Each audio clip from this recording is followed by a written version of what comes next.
Hello, I'm RJ City, and you are listening to the Monster Cast. You're going to talk about Bela Lugosi. They're going to talk about Lon Chaney Jr. He'd be so sad holding his hat saying, "Please put me in this room and don't unlock the door." And you can't do any better than the Dahl brothers. Jack and Ryan, they're brothers, but they're also bros. What? Pardon? Wrestling. Well, who the hell wants to talk about wrestling?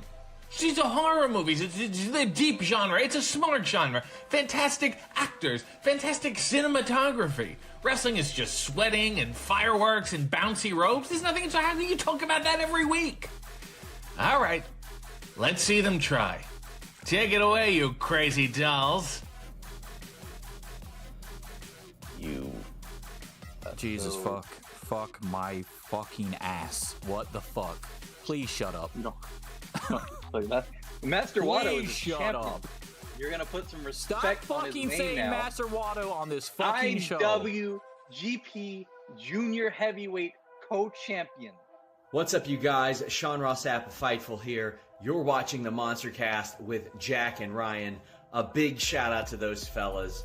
Good people. Check them out. Oh my god, what is this? It looks like a making TV. The New Japan titles. They need to stop making It looks titles. like a TV, bro. They took it too literally. That's the problem. They should have just turned it into a TV. I would have been more impressed. That would have been cooler. Put some Make antennas it- on the top. No, just make it like a digital title. Like you could display whatever you want on the digital. Oh, like an title. LCD screen? Yeah. Yeah. And then have That'd be the sick as picture fuck. of the person that's the champ. That'd be so good. Oh fuck. That'd be worth it. Wrestling podcast. How fucking original. Jake and Brian. Brandon Cutler here from AEW, and I hope you guys have an awesome podcast with the Monster Cast. What was that? Your name is Jack and Ryan? Shut up, Jack and Ryan. Tell me who you would sign first. Hiroshi Tanahashi. No, not overall, genius. Between the two goddamn examples I'm about to give you. Master Wada. Killer Cross or Dominic Dijakovic, who are you signing first? Killer Cross. 100%. What the fuck? Absolutely. Wrong! That answer is wrong! I would. Oh Killer my god. You don't know shit! Your opinions suck! I guess I mean, you're welcome. Fuck, See, I'll boo it. I don't think I've ever said boo. I will. That's so stupid. I'll do it. Boo! You don't actually say the word because that's why it sounds weird. You gotta, it's like more like a note. Boo! You don't fucking actually say boo. Boo! Boo! Boo! Boo! You don't turn it into a fucking chant. You actually have to. I will. I'm gonna do that at Forbidden Doors. You start a boo chant. Boo! Boo! Boo! Boo! Boo! Boo!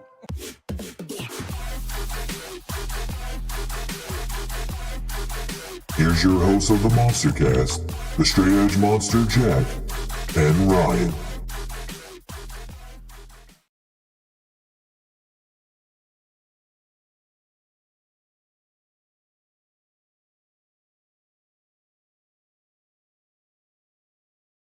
Hello, everybody, and welcome to this glorious Ryan Rockwell birthday Sunday on the Monster Cast. Doxing my fucking birthday everywhere. First of all, goddamn. It's like Ryan Rockwell. You'll be all right. Yeah. Anyway, I'm the Straight Edge Monster Jack. That is obviously birthday boy Ryan Rockwell, and we have an entertaining show for you today. We're going to talk about Backlash France. We're going to talk about the crowd that I thought was mostly great and Ryan thought wasn't as much. Also, people really not liking our CM Punk video. And also going to highlight some new Major League Baseball foods this year that I'm going to ask Ryan if he'd ever get or eat at a Forbidden Door. Because he is also going for his third Forbidden Door this year, which they changed to where? Long Island, you said? it's closer to Long Island than Arthur Ashe's, yeah. Is it UBS Arena? I don't know. All my shit's already bought, so I haven't looked at it since. But yeah, I think it's pretty close to LGA. Well, first we're going to talk about the draft, but before we do that, of course, we got to shout out the promo.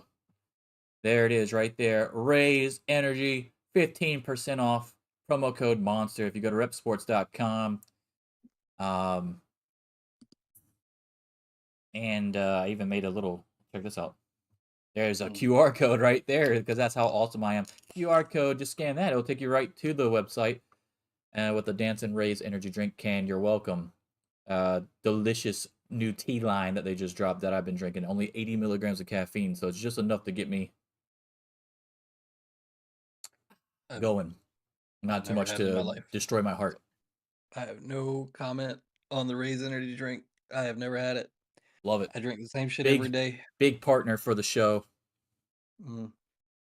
I appreciate them very much so. And now, even though we get 100 times less views than Kevin Scampoli. Who's that? Yeah, exactly. Oh, the dickhead from a couple weeks ago? The racist dude, yeah. Yeah.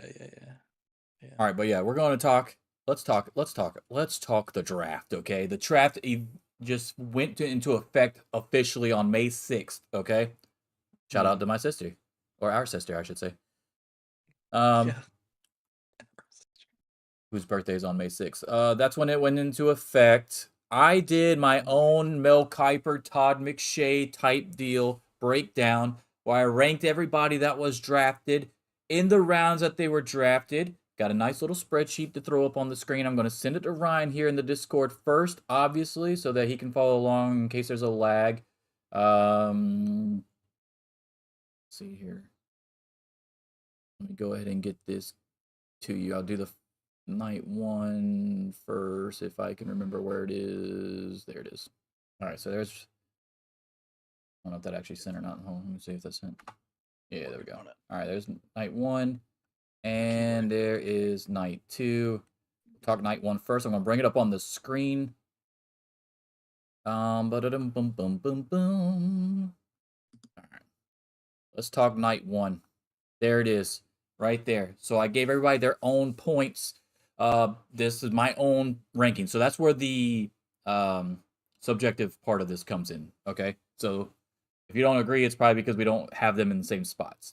All right. So based off of where they are, the first night, you can see, I think it was 23 different people were drafted night one on the SmackDown show.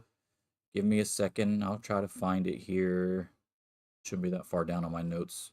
I got Baron Corbin so low. Let's see. Where the fuck is my Hater ass draft? I hope I didn't delete it. Did I delete it? I don't know what you're talking about. You literally just sent it to me. So how the fuck did you delete it? No, I'm talking about the actual breakdown. Oh no, it's a file on the laptop. That's what it is. Never mind. I thought I had my notes app, but it's not. But anyway, so I think it was 23. So like basically if you are ranked 23rd and you get picked, you get 1 point.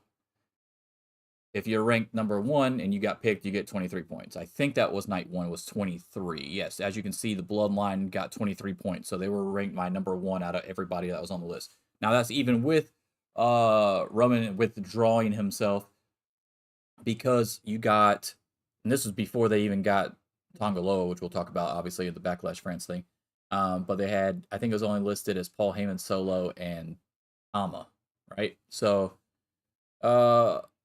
but I'd be lying if I didn't say that I knew that there's going to be more people added because of the, not the Tongaloa, but we all knew about the rumors of Jacob Fatu being brought up. So that also went into the decision as well. But I mean, you got Paul Heyman. So that was a big deal for me. As you can see, number 22, which would have been my second overall pick, was Seth Rollins. 21 was Bianca. 20 was LA Knight. Now, these are all based off of different factors, okay? So some of it is like, this is where the subjective part obviously comes in. Because in the NFL, when you do mock drafts, it's all based off of basically your potential. You can't do that in WWE because a lot of these dudes already have 12-year fucking careers, right? So you have to balance the ceiling that you're getting where you're drafting them, what they've already accomplished, where they're already at on the card currently in storylines. That's why I really don't like the WWE draft. I wish they were just drafting NXT people. I just wish it would be like 5 rounds of NXT and that's it. It's not that, it shouldn't be this complicated where we're doing Raw and SmackDown every year. You could just do trades throughout the year if you wanted to do that, like because they're already on established quote unquote teams. Well, the thing that makes me just not give a shit about the draft every year is that they send so many people over to the other one for different programs anyway. Yeah, So I mean, yeah, I know, I agree. It's always how long is this going to last before it doesn't. It's not a usually draft about a anymore. month and a Yeah, half. that's part of it. Which is Month and a why half. I'm kind of glad. I'm against what everybody else was saying. It's like, oh, nothing happened night one. Pretty much everybody stayed on the same show. Good, because like they're gonna be just showing up where the fuck they want to in a couple months anyway, right? So Survivor Series comes around, SummerSlam comes around, Royal Rumble comes around. I mean, it's really the draft doesn't separate them for very long anyway. If enough injuries happen, they're gonna come over. So I mean, I'm just glad they don't do their own Raw and SmackDown specific pay-per-views anymore. Because god damn, that was brutal back in the Why day. got Ivar so low? You know why? Was the biker Garbage. It's garbage. That's why. The biker thing? I don't even know if that's what that's supposed to be. But even if that was, that happened after the draft too. So it doesn't matter. Yeah, that's What why. do you mean, why do I have him so low? He was never. He was. Who is lower than Ivar night one that you would put that you're not getting value from in any kind of way? Cedric and Ashanti. It's a tag team. You're getting 2 for 1. It doesn't matter. No, it matters. 2 for 1 over Ivar, dude. You could put Ivar in a match with fucking Chad Gable right now, and it'd be a good match. Yeah, disagree. You're not gonna have a good tag Disagree. team match with Cedric and Ashanti. I Now, disagree. if I would almost rather pick Cedric as a singles by himself than I would pick Cedric and Ashanti. Okay, but you'd still get Cedric and then Ashante. Now, they're if not- this was but like they're a not real gonna book him. let's put this in a real like sporting thing. Like this is like a real sports thing, right? So if I could get 2 for 1 and then I can turn around and flip Ashanti for somebody else, like if they actually did fucking trades throughout the year and bundle him with somebody else, then why wouldn't I drop the 2 people, keep the person I want, and then go? That's fine, but nobody does that. So I it doesn't understand that, matter. but that's I did this the way that an NFL mock draft with Mel Kiper or Todd McShay would do, which is why I would just I wanted not something different. I wasn't trying to do the Sean Ross Sapp thing and we're doing mock fucking drafts I would and trade- all that shit because then of course I'm picking fucking The Rock. I don't give a fuck what your pool is. I'm picking The Rock. Like what are we even doing here? So this I is would night trade 1. picks The for money. night 1 pool was weak, by the way, just so you know. Overall, I would think trade like 4 of my picks for money. There you That's go. what I would See, do. they don't even trade picks. Why don't they trade picks? I've never seen them trade picks either. Don't like that. Like okay, so this time it was SmackDown with the first pick because it started on SmackDown. Usually it starts on Raw and then SmackDown is night 2. This year they did it a little bit different, which I liked because the 2 shows were closer together and there wasn't as much time in between. Yeah. But if I'm sitting there as Raw, right, and I know they have the first pick, why am I not offering them like a 2 and a 4 to jump up to get to go first in the first round or something like that? I don't know, where did It's also why I don't like them picking 2. It's also why I don't like them really picking 2 picks per round either. Just what are we doing? Make it all separate rounds. Not separate where I have to come out separately, if that makes sense. And waste even more time. But when you go out there, you can do 2 rounds at a time, but call it round 1 and then round 2. Not, hey, these are our 2 picks in round 1. I don't like that. Oh, is this the night that there was 20-something minutes of wrestling too? Yes, it was. Good luck to all those people that bought tickets for that. Yeah. And shout out to Eric Bischoff for not understanding anything. He's not a How you get bright mad guy. about facts? How you get mad about somebody just posting facts, dude? That dude has never been like shitting on one company or the other. He's just literally posting which company or how much wrestling is on one company's show. He's not doing it to take a dig at WWE or anything. He's just letting people know. Like, for instance, that's great information for me to have if I'm a fucking casual WWE fan and I'm thinking about buying a ticket. Hey, maybe if I fucking view wrestling over storytelling or backstage promos or Slim Jim commercials, maybe, just maybe I don't want to buy a ticket to that show because I'm not going to see any fucking wrestling. Yeah. Well, I don't know what subject to Eric Bischoff change, was getting so- all heated about. That was weird. Eh, All right, so let's that's talk. his whole fucking personality lately. So Let's talk value here. I feel like one of the best value things was obviously Bloodline in round 6. the great value thing. 23 fucking points to get Solo, Tama, and Paul Heyman. Yeah, but the thing is, they're not. Then probably Jacob The, Fatu. You just got Loa too, even though he can't chop. And then what you don't, bro? That fucking video cracks me that up video every is so time. hilarious, dude. It's With so the good. Kendrick Lamar, with the like that verse playing in the background. Oh my fucking god! It got Dude, copyright the claimed, other so I thing can't about find it that anymore. is like no one can ever shit on the Dark Order thing, the random Dark Order guy that wasn't really punching Dustin Rhodes ever again with that shit. That's so bad. That's literally focused on the main. There's only 2 people in the ring, right? Yeah. There's no reason for you to be. I don't know what that was. It was almost like a WWE 2K glitch, is what it felt like. It wasn't as bad as the fucking the 619. The 619 was worse than those chops. I don't Did know. you The see chops the was 619? repeatedly though. It was repeatedly. They just kept going. There's some If it was gimmick just with the one gloves. chop, yeah, sure. Nah, I think the chops are worse. There's some gimmick with the gloves that I never remember, but that's part of it. But the 619, he literally just looks like he's fucking like he fell and like he's struggling to get up. It doesn't look like a move at all. It's so bad. It's not When great. people were like, "Oh my god, we got Tonga Loa," I'm just like, now I know y'all motherfuckers don't watch Yes, no, because I know. I there's mean, I no feel the same way. Like, way. I don't hate the dude or anything. Like, I don't want it to seem like, I'm shitting on Right. Tongaloa or anything. But to And get that excited about Tama Tonga and Tongaloa, like they're fucking the Okada Rockers and from Jay White. AWA or some shit. Like what are we Yeah. doing? Like you didn't It's get anyone, dude. I saw someone say that Tama Tonga was a better pick than Okada, and I was just like, there's no fucking way on earth that this person has any idea who these people are. There's no way. Nobody would say that. You know Tama what? Tonga You know wouldn't what? You know fucking how say I know that. they wouldn't say that? Let me look at what WWE offered Okada and what they offered Ospreay money-wise versus what they gave to Tonga. Bro, And you tell me who they thought was better. you could ask Tama Tonga, and Tama Tonga wouldn't tell you that he was a better pickup than fucking Okada unless he was in character.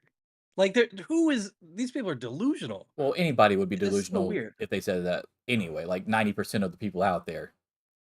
Bro, Like somebody said, oh well, when we don't know who people like Tonga Loa are, it's like it's a good opportunity for you to like show us clips of this wrestler from a different promotion that you like or whatever. So I sent him that fucking same video clip that I sent you. He just blocked me. Camacho, dude. Like Oh, we're talking about fuck. Camacho here. They got rid of Yeah. Camacho. Did you ever think Camacho was going to be an all-star for your for your promotion? No, they got rid of him. He got I can't say he didn't get any better, but like when one of your most recent clips in New Japan where you left forever because you had an in with your family over there is these weak ass chops on Okada of all people. And the fucked up thing is too, I know you know that I really like God. But like Yeah, I love God. I wish they would go back to the face paint though. I don't know if it was messing with their skin or something, but remember when, I mean they used to wear the face paint all the time and they used to look sick as fuck. Well, back when Tama had the long hair and everything too. But yeah, like I really like them as a tag team because it covered up a lot of Tama Tonga's weaknesses. To have them in a tag, or not Tama Tonga, Tonga Loa's rather. Tonga Loa's weaknesses to have them in a tag together, and just have him kind of work as like the heater. But people acting like this is like such a great fucking get. I'm like, bro, you just Let me just throw this out wait there. for him to work. When Just we wait for him to work. when we reviewed the New Japan Wrestle Kingdom, and everybody was shitting all over the Carl Anderson and Tama Tonga match, and we were like, "Hey, it wasn't that bad," but everyone else clearly said it was the worst match on the card. Right. And then now you're taking that guy that was at WrestleMania in their worst match, and now you're trying to propel this man to be better than Okada, is asinine. Yeah. A lot of times I'm kind of like, okay, like maybe they really just do prefer it. Like maybe they really just do like WWE wrestlers and style and whatever. But I see shit like that. I'm just like, no, they're literally just making shit up. They have to be making shit Oh, up. you're talking about like the fans of Yeah. WWE. Just yeah. Well, obviously, I mean it's what we always come back down to the buzzword tribalism. That's all. I mean, that's really all it comes down to. Like, And like I said, I like God. I like Tama Tonga. I don't think Tonga Loa is a good wrestler, but I don't fucking hate him. I'm glad he got a job. That's cool. I'm glad he keeps getting to work with Tama Tonga. I'm glad somebody's paying him a fuckload of money, but he's not a good wrestler. yeah, I'm never gonna. I don't know if, unless you do something a la Velveteen Dream. I'm never gonna be like, hey, you need to fire this guy. I hate it when people lose their jobs, right? Yeah, So I don't like that either. So when people are getting pissed, or when people are all fucking happy about QT Marshall getting let go or whatever, or leaving, I was like, what the fuck are y'all talking about, man? Like, he's actually really solid where he is on the card. I know he does a lot of shit backstage, like, not ridiculous. And everybody's just like, no, fuck him. He was part of the Codyverse and it was bad. And I'm like, y'all are so stupid sometimes. Anyway, the other part of that is like, I understand that you could have okay. So here's the thing: it's the double-edged sword that WWE fans always like back themselves into a corner with, right? You say some shit where, oh, that guy sucks. AEW will just hire anybody. Then they jump ship a la Brian Pillman Jr. And now they're God's gift to pro wrestling. Yeah. And it's like, oh, he's so good. We got one, guys. We got one. Like, what? Like, I love Brian Pillman Jr. Friend of the show. Friend of the show. We've interviewed him. Friend of the show. But let's be real here. And I believe, honestly, his best work actually was coming towards the end of his AEW run when he was with Arn Anderson and Arn Anderson's kid Brock, who also is no longer there. So MLW stuff, but yeah. Well, yeah, the MLW stuff was pretty good. But yeah, that's crazy. Like, you cannot say, like, that's how you know people are just full of shit. Yeah. And it's like the same accounts, obviously. So, I mean, most of them I've already blocked on X and stuff like that, but it's whatever. Let's dive into this draft a little bit more, though. So, the OC got a B- and 9 points because they got Mia Yim and the Good Brothers. So, that's why. If it was just the OC, they would have been lower, I'm sure, on my list. Andrade was based more off of, because it's Andrade, not based off of past accomplishments or where they have him positioned on the card, which is, I don't know where. Where's Waldo, basically? How the fuck do you bring Andrade over like it was a big deal? Everybody's getting all up in arms about, hey, this is so good. Yes, he's going to be pushed so well now. No. He hasn't done shit since he's come over. That's why he left. People don't remember. It's crazy, dude. Like, I don't understand it either. Like, and don't get me started on like grind comment from fucking Triple H. Like, okay, Andrade, you go ahead and go travel all that extra fucking time while your wife is, by the way, out. So you're not with her. She's hurt, doing recovery on her knee or whatever. And now you got to get fucking jobbed out or not used at all. Hey, if we're basing this on what they've done lately, what is this little? Well, not all of it's based off of what they've done lately. But go ahead. This hint of a fucking CM Punk mark I see coming back out of you. It's not got him at 20. CM Punk. Oh, are you talking about night 2? Is that night 2? I'm not on night 2 yet. We're still on night 1. Yeah. We'll talk. And it's not a hint of a. It's not a hint.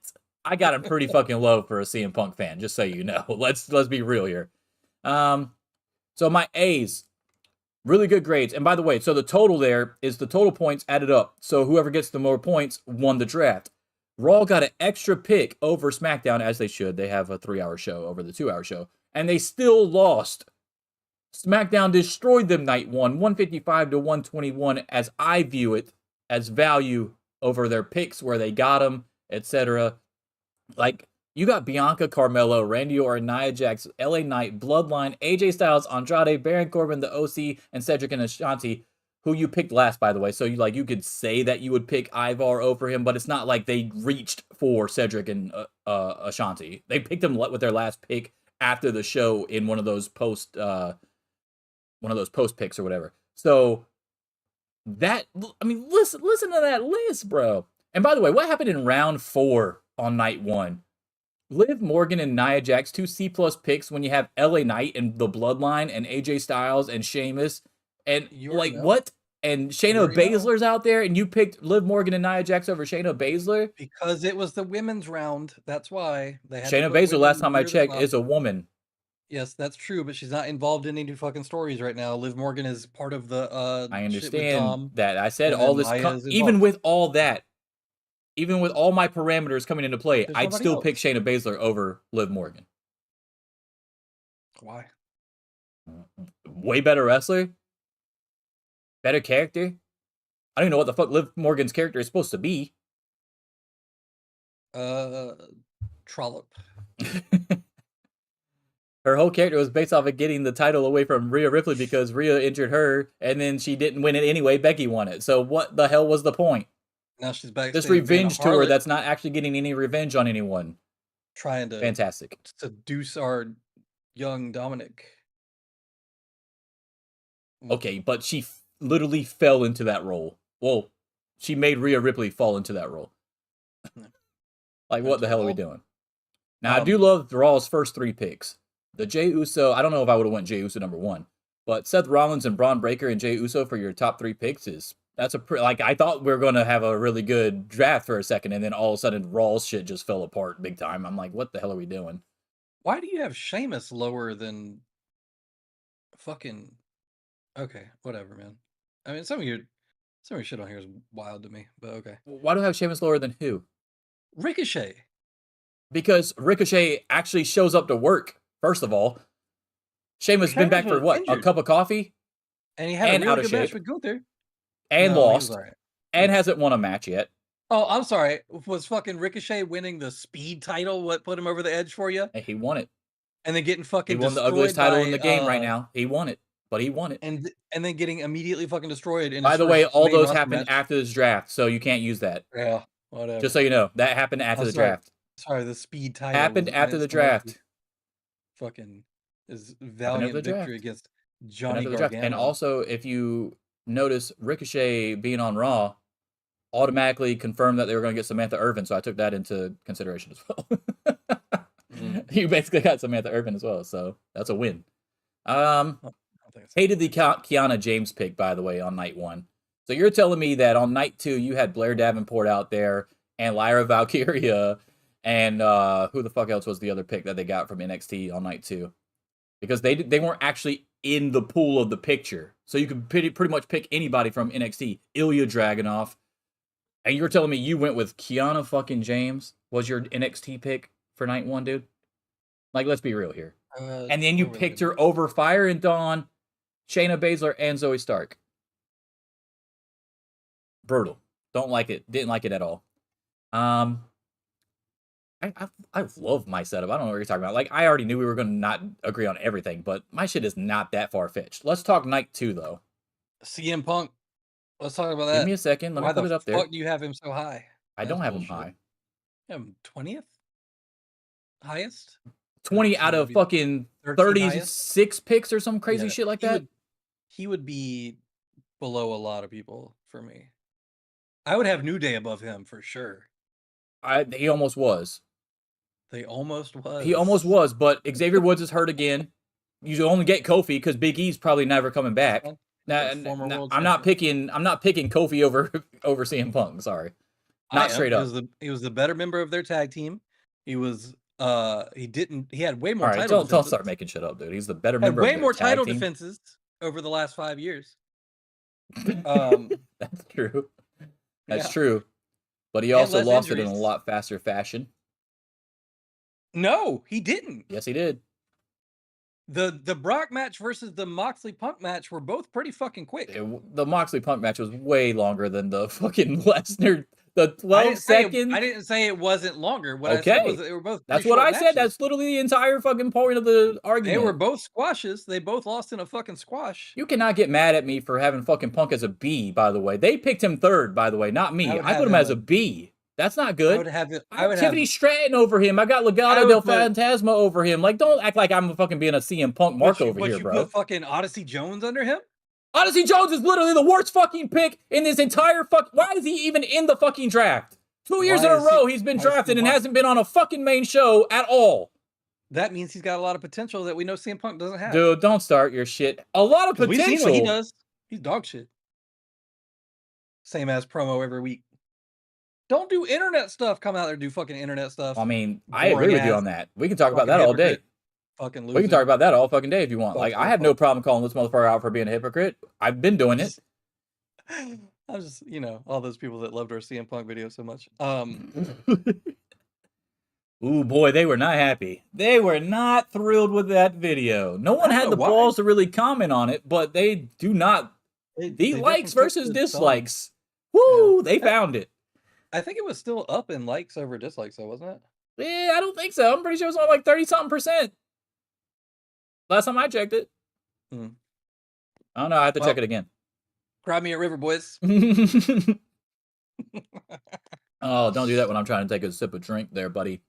All right, so I can't I thought the Jade Cargill pick was a reach, obviously, but not by a lot. B+, this is before... By the way, you got to keep in mind, this is all before fucking Backlash France, too. So Jade Cargill was not tag team champ when I did all this, either. This was literally after the draft happened, okay? Do you have AJ Styles? So if you could pick Tiffany Stratton or Jade Cargill, you have 2 weeks AJ ago. fucking Styles underneath CM Punk. Who? You have Styles at 17 Where? on night 1. Dude, night 1 and night 2 are 2 completely different pools. It doesn't matter. Yes, it does. That is only within that realm of that night. It's still relative to where they are. No, it's not. No, it's not relative at all. Listen. It's not relative at all, dude. I will put Bronson Reed, who has a win over Okada. If AJ Styles was in night 2, I would probably have AJ Styles higher than Punk. Actually, I know for a fact that I would. What are they doing with Bronson Reed? 33 fucking points. I've got him 13th down on the list. He's got 20 points. Too high. Disagree. Too high. Why you got fucking Candice and Indy so low? Because I haven't done anything. I don't care. I got them only as high as I got them because of quote unquote value of getting 2 people. I already know Candice can go in the ring, but they don't ever let her fucking do anything. Yeah, but I thought the Ilya Dragunov fucking, like, that one shocked me. That was a huge steal. Round 8, you get Ilya Dragunov, dude. Like, and then I'm sitting there like, the NXT people were not put into separate pools. It just said, and stars from NXT, which I fucking hate that they do that, because now magically I'm supposed to assume that Ilya Dragunov was only available in night 2 and not night 1. So either you look really stupid by picking Kiana James, or you look really stupid in night 2 by not picking fucking Ilya Dragunov with, like, your second fucking round pick. Yeah, I would have probably picked him before Braun Strowman. Let alone 4 picks after. You see how low I have Strowman? That is a C pick, and that's being generous. Yeah. I mean, look at all those numbers in the first 4 rounds, right? How many points they got, and then Braun Strowman sitting there with 7. That's a terrible pick. You have Dijak that much lower than CM Punk? What the fuck's wrong with you? A B-, really? Over a B? Wrong with you. Yeah. Now, I will say the value that they got him at was pretty good, but another NXT pick that should have been picked over Kiana James in night 1 is my whole point. Yeah. I don't know what the fuck SmackDown is doing over here. SmackDown didn't have a great second night, but they also had way less picks, right? And by 3. I do like that they got value in the tag division, and then they got the Legado del Fantasma faction was pretty cool. I can't believe they actually lost LWO to Raw, though. LWO going to Raw was a big shock for me, because Ray always stays on SmackDown, so that was odd. Does it seem to you like they're going to try to make that like the women's tag team wrestling show, too? Because they've got like... Kind of like they used to do with all the really good wrestlers in SmackDown for the first few drafts, and you're like, damn, man, SmackDown is a lot more fun to watch, because they actually had like the Zigglers and the Edges and all that stuff over there, and like, people that actually fucking wrestle. Yeah, probably. Yeah. Your only old guy over there was basically Kurt Angles. Yeah, they were always over there. Yeah, I feel like that might be the case. I love that they got a lot of the good tag teams over there too, though. So like, I love Pretty Deadly. I thought that was a good pick, especially for the 9th pick on night 2. Here's the thing, though. I'm skimming. If I look through everybody on SmackDown, there's nobody on there where I'm like, fuck, I gotta watch that show now. Not one person. Well, they got to keep in mind the champion stayed. So Cody's over there. Roman's going to go back to SmackDown, so you know you're going to watch Roman. When he comes back, I'll probably see what he's up to. But that's only because that's the best. I love LA Knight. I'll watch it for LA Knight. See, if you had asked me that, Styles. if you would asked me that like a year ago, I'd probably agree. But they just haven't. They haven't really done much with him, so I'm just kind of like, all right, well, he's going to come out and cut a good promo and then have a normal match, and that'll be it. You know, that's not must see shit to me. But on Raw, it's like, well, I kind of want to see what Sheamus is up to. I definitely want to see like the Drew McIntyre stuff when he gets back from doing his shit. The Judgment Day stuff is all right. All the Imperium stuff is cool right now. Speaking of Drew that might McIntyre, actually let's be talk cool to about watch that for a too. second. Who the fuck picks Braun Strowman over Drew McIntyre? People that know that Drew McIntyre is injured right now. Who picks Imperium #1 when you don't even have all 3 guys? You only have 2 because they turned on fucking Giovanni. And People he's that know that separate. they're gonna get Dragunov. Do you think they put Dragunov with him, or do you think they put him against him? You think they put him with him? I think that yeah, too, actually. I don't know why you wouldn't just keep Giovanni, though. You could still have the tag team of... Don't put Ilya in a fucking tag team with Ludwig. No, it should be a 4-man stable. I agree. I don't agree, think they should too. pick And him you're up. not going to go grab, what's-his-face back from Sanity to be in it again. Fuck, what was his name in WWE? He was in Eric Young? Sanity, and then he was actually part of Walter's stable back in the day. I don't remember. And then they brought him back again, but then they got rid of him. Oh, shit, what was his name? He was like the crazy one. Not Killian. Not Killian Dane, the other one. The one with like the blonde hair. I forgot his fucking name, dude. I'm so annoyed that I forgot his fucking name. Of course, I look up Sanity Stable and it brings up a bunch of fucking mental health resources. Thanks.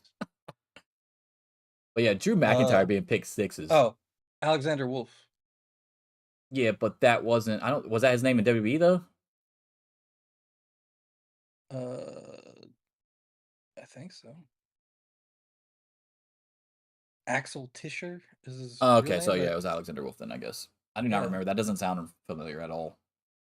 Well, I guess so. Yeah, he was in Imperium. Yeah, with Nikki Cross and Eric Young and all them. Okay. But yeah, I don't like the fact that Drew McIntyre, Judgment Day, and Ilya Dragunov all got picked after Braun Strowman. That makes 0 sense to me. The dude's been on the show forever. It's a Ryan's big already draft. said he's already lost whatever he did have. And Yeah. and like, what are we even doing? What are we even doing there? Well, I'm just glad we're setting up that fucking. I mean, if I'm SmackDown, I'm loving it because I got Tiffany Stratton that round. Like, you could have had Tiffany Stratton and you picked Braun Strowman. Setting up that Ivar versus Odyssey Jones feud, boy. That's what we're doing. They got the 2 worst picks. I will say that.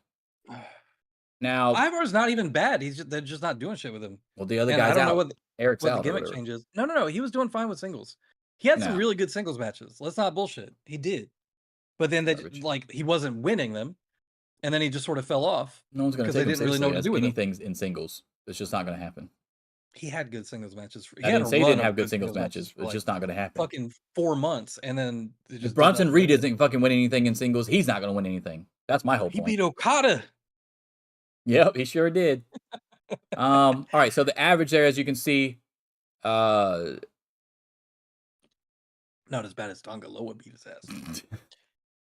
as you can see, the average there is they got an average of 15 points per pick on SmackDown and an average of 13.9 picks on SmackDown, or on Raw rather, out of their 32 picks and their 26 picks for the 2 nights. So SmackDown, in my estimation of my mock, SmackDown still won the draft even though they had a weaker night 2 because they killed them in night 1, dude. Night 1 wasn't even close. Night 1 was so bad for Raw that even Pat McAfee was on the Pat McAfee show talking about stuff. They pulled up the thing of the draft and he was like, what the hell were we doing? They literally tried to call Michael Cole in the middle of the show to ask him what the fuck we were doing on Raw or on SmackDown that first night because he doesn't work SmackDown, so he works on Raw. So he was like trying to call Michael Cole in the middle of the show, like shoot, and fucking ask him why the fuck we were picking the people we were picking on night 1. Night 1 did not go well for Raw at all. They dug themselves a big hole. The first 6 were fine. I wouldn't have picked Jey Uso so high. Liv Morgan, obviously she's in the middle of Judgment Day shit. Storyline wise, they're gonna pick up Judgment Day later, so it makes sense. So Dude, listen to this. Look, like the last half you of have the no picks, I'm women's just like, roster, okay? Let's just say you have no women's roster, okay? You've got Becky Lynch because it's your champion or whatever. Actually, at the time it was Rhea Ripley before she got hurt, I think, actually. So you have Rhea Ripley. That's your women's roster. You picked Liv Morgan, Kiana James, Fire and Dawn, Shayna Baszler, and Zoe Stark. That's your now that's your women's roster now. Are you fucking kidding me? Yeah, that's fine. Dude, don't start. That's terrible. What? That's fine. And by the way, I'm pretty sure Becky was champion when this happened because Rhea was off because she was injured, and then Becky wasn't on it to be picked because she was a champion, but still. So Becky, you have Becky. And then that is what you picked in the first round. And you're sitting there after the night one, and you're feeling, oh yeah, we did a good job night one. Like, that's what I'm saying. Like, if we put this into terms of, hey, if I'm running a real fucking team versus another team, which is why I don't like the way that they do it, and there's a lot of reasons why we don't like it. It seems cool as a concept, but not when you don't take it seriously. Okay? So, like, who's sitting around in the creative room and like, oh yeah, that makes sense. Let's have Liv Morgan be our first woman off the board. No, that makes no sense. None whatsoever to me. Well, neither does Tiffany Stratton. Well, she was night 2. That's I also don't like the but she was like the two-pool 4th night. pick on night 2. The 2-pool night, I don't like that either. Maybe you don't want people to feel bad, because if you did put them all in there and then somebody literally fucking waited, and we did this for real, like shoot for real, and Why then do you somebody at have the Tiffany bottom like, Stratton so nah, high? fuck Odyssey Jones. Do what? Why do you have Tiffany Stratton so high? Ceiling? Good matches? Good character? 28 though? That seems crazy. 28 out of 33, 3. I think. Yeah, that's a little high to me. I don't think it's high. Okay. Do I have her as the highest woman on that one on night 2? I think I do. Yeah. No, Jade is higher than her, right? No, Jade, you got. No, Jade's 22. My bad. Oh no, you're right. I was looking at her PM. Yeah. So I think she is the highest one. She's gotta be, because you don't have any. Yeah. Well, who's their woman? Seems a little high. Seems a little high. I feel like, I mean, she's gonna be multiple time world champ though. Like, I don't feel like it's too high. Ceiling is still there. So is Jade. But that doesn't that doesn't mean Jade's gonna be multiple time world champ. The only time they're gonna give Jade multiple time world championships is if they just want to rub it in the AEW's face, because I'm going to tell you right now, and we're going to talk about it. You want to jump into it? We can jump into the fucking Backlash France review if you want. Yeah, I'm done with the draft. All right. Let's do it. All right. So the Backlash France review is going to be brought to you by Sleeves.com. As you can see, this beautiful headband right here. You can get 25% off of Sleeves if you use the promo code MNSTR_25, as you can see at the bottom of the screen. Let's talk Backlash France review, okay? Let's do it. When did we start doing ads again? Do what? When did we start doing ads again? I mean, when I wanted to. How about that? I mean, when did we start doing it again? The promos never went away, my guy. It's just I didn't use them. I haven't vetted these companies. I had to get a new computer, so I didn't have all the shit set up to even do it. So now I got to pay for it. WWE Backlash France review. Shit's on layaway.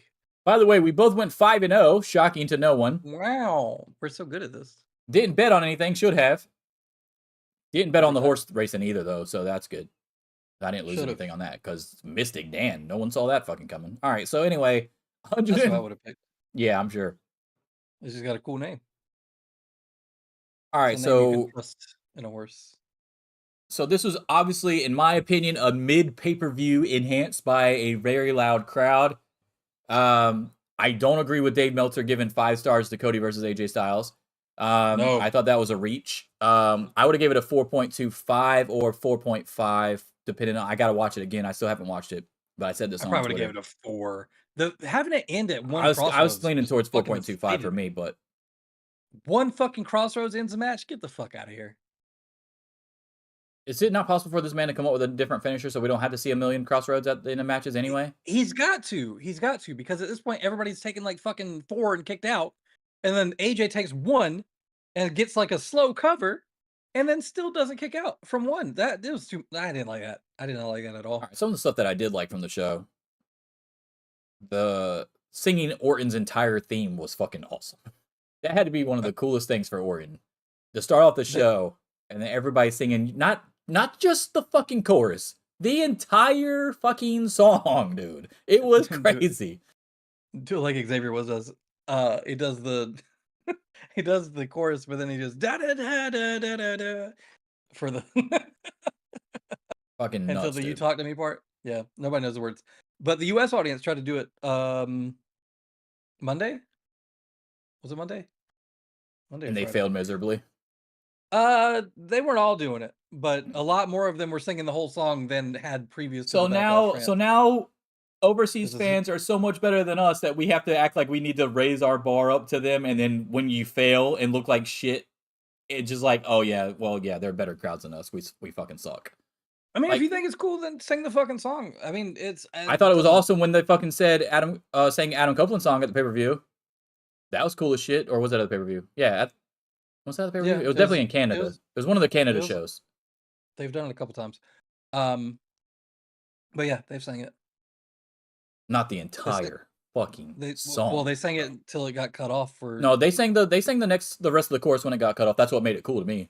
But Randy Orton's though, the entire thing was cool as shit. The camera shaking from jumping up and down for AJ's phenomenal chant was awesome.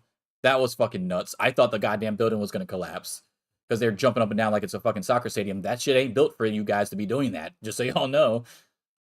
You know, there was a Travis Scott concert in Italy, I think it was, and like people were doing that for one of his songs, and the measurements taken from around it were the same as like a 1.3 earthquake or some shit. Everybody was worried that they were having a fucking earthquake. Dude, there was a report about SmackDown in France the night before where they got like a noise ordinance fucking thing from the police or whatever because they were too fucking loud. Yeah. And if they got it that night, they sure the fuck got it on the pay-per-view. All right, well, let's talk about the crowd because I was a lot more people in the chat that I was watching it with were on your side of this than mine. Until Now, I will say that I have been seeing on the Twitter, on my timeline, more people are coming out and being on your side, but that could just because they hate fun. I don't know. You know how those people are. Do you think my take is because I hate fun? No. Your immediate thought was in the moment, okay?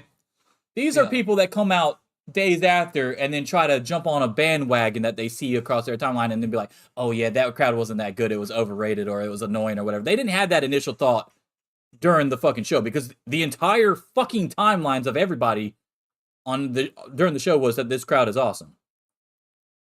Okay, so here's what I'll say about it. It had its moments where it was cool. I felt the AJ thing during his entrance was really cool. The phenomenal chant in general, I think, was cool. Yeah, there were times where it was like cool to have an audience that hyped. The problem was when they were like cheering relentlessly for fucking everything, it was throwing off the pace of some of the matches. Because they would like do like a basic fucking move, and then everybody in the crowd is losing their fucking minds from like a 2 count fucking 45 seconds ago. And they're just trying to do like chain wrestling and shit, and they stop and pause and wait for the fucking crowd to like get over it because they're waiting for input and feedback from the crowd on what they're doing. Count. I 100% on board with you on the 2 count. The 2 count, if I could take anything away from that fucking thing, the initial thing, yes, that's fine. But then singing it for fucking 15 seconds afterwards, don't like that. Hated it. Because they did it every 2 count. So you couldn't even do false finishes because you probably didn't want them to fucking do that chant.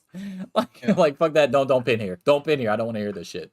That's why AJ didn't kick out of the Crossroads. He's just like, nah, I don't want to hear that shit again. Yeah, that's probably what it was. He said, nah, I'm done. I'm not alone with this shit. Tell these French people to shut the fuck up. Or, hey, if you hit me with the Crossroads and I kick out and they start singing it and then you immediately hit me with the other Crossroads, they'll still be singing the other 2 count and then I get pinned and it's like, that's weird. Yeah. Like what I said at the time and what I still stick with watching clips of it back is that it really took away from the pacing of a lot of the matches. And you could tell it was like throwing off people in the ring too, because they would it's gotta be hard to call shit like that too. But just the pacing of like normal chain wrestling type stuff or like basic sequences and shit, they would stop and pause and be like, oh, look, the crowd's going crazy. Oh, it's so neat. Stop doing that. Just fucking wrestle the match. Like it was so distracting. And it wasn't exactly the same feeling that I get like watching old Full Sail shit from NXT where they're like the we are awesome type shit where it's like, oh yeah, we're good fans. Like we're part of the show. We're the third man. Like I hate that shit. I hate that shit so much. That's if you want to say that's me hating fun or whatever, then sure, I fucking hate fun. But that was the most annoying shit to me. Those are the worst crowds to watch. And I didn't have exactly that vibe from it, but there was a point where it was like, oh, okay, they know that they're getting a certain reaction from it, and now they're just doing it kind of not for attention, but to be like, I don't know. It's like at a certain point, you're taking away from the show and making yourselves the focus of the show, and you got to not do that. I don't think it was. I think the 2 count thing definitely felt that way. I don't think the rest of it felt that way. I think they were just fucking super fucking like, okay, so we finally got a fucking pay PLE. We're going to make the most of this because we want this shit to come back to us. So we cannot fail in this moment. We can't be like fucking Nashville, Tennessee or some shit like that and then not show up and it's fucking dead the entire thing during fucking really good wrestling. So even if this wrestling is mid, we're going to fucking go out there and be fucking super stoked and fucking we want them to come back. Now the numbers afterwards, they weren't great apparently. It was supposed to be like their lowest grossing pay-per-view of all time or some shit is what I read somewhere. Have you read that? I read that somewhere. But is that just because like people I think that's partly due to because France did not pay them to come like other countries like Perth and Perth is not a country. Clash, whatever they had Clash at the Castle last year or whatever. Those people paid WWE to have the event there, so that went into the numbers, I guess. Whereas France didn't. France doesn't need your fucking American tourism, boy. I'm not paying you to come here, bro. That's spreading your culture. But it was cool. Like I think that they really did show up for the occasion. Now I hate the 2 chant count, but everything else I had a blast with. The cool moment where they were chanting the phenomenal chant in the ring, and then like wherever the fuck they had to do, and they were doing their special chants for certain people, and Samantha had to wait until it was over. I didn't have a problem with that. Really don't have a problem with anybody making Michael Cole and Corey Graves talk less. So if you're going to be so fucking loud that Cole and Graves can't get anything off, that's a plus to me. Sorry about it. Don't care. Not that bad. That's a plus. That's in the plus column. Cole's not that bad. Now he's not that bad when he was with Pat because I feel like he's more relaxed and he has more fun. Well, Graves also tries to make the show about himself. That's which true. Is a recurring issue with. You remember how good Corey Graves was when he first got on commentary? Yeah, when he was nervous and would shut the fuck up. Yeah. No, just like because he wasn't trying to play a fucking character. Yeah. He's almost as bad as the. He's almost as bad as the internet, anti-AEW internet people that you call them out for their bullshit and they're like, oh, I'm just in character. You're not a fucking character, bro. You're not anything. That's so weird to me. Corey Graves, you're an announcer, bro. Like, I'm so sick of the heel announcer. Unless it's Don Callis or Paul Heyman getting on commentary. Yeah. There's no reason for a commentator to be a heel commentator in 2024. Right. That makes no sense. Yeah. Why would I keep you on my company if you're just going to be a dick to my talent on the desk? Yeah. I don't like that shit either. Taz kind of works when he or even Nigel to a certain extent, because their shit is very confined to specific people and it makes sense in the storyline. And Tony Schiavone even does that sometimes too, a little bit. But yeah, no, like heel commentators overall are just super distracting and fucking annoying. Yeah, but Corey Graves has not had any interactions with any of these wrestlers to make that a fucking part of his character. Yeah. Hey, come here. His long 6-match career or whatever. Get on the show. Injured. Come here. Come here. Oh, get on the show. How are you doing? You want to say hello to Ryan? Happy birthday, Ryan, from Konami. Hello.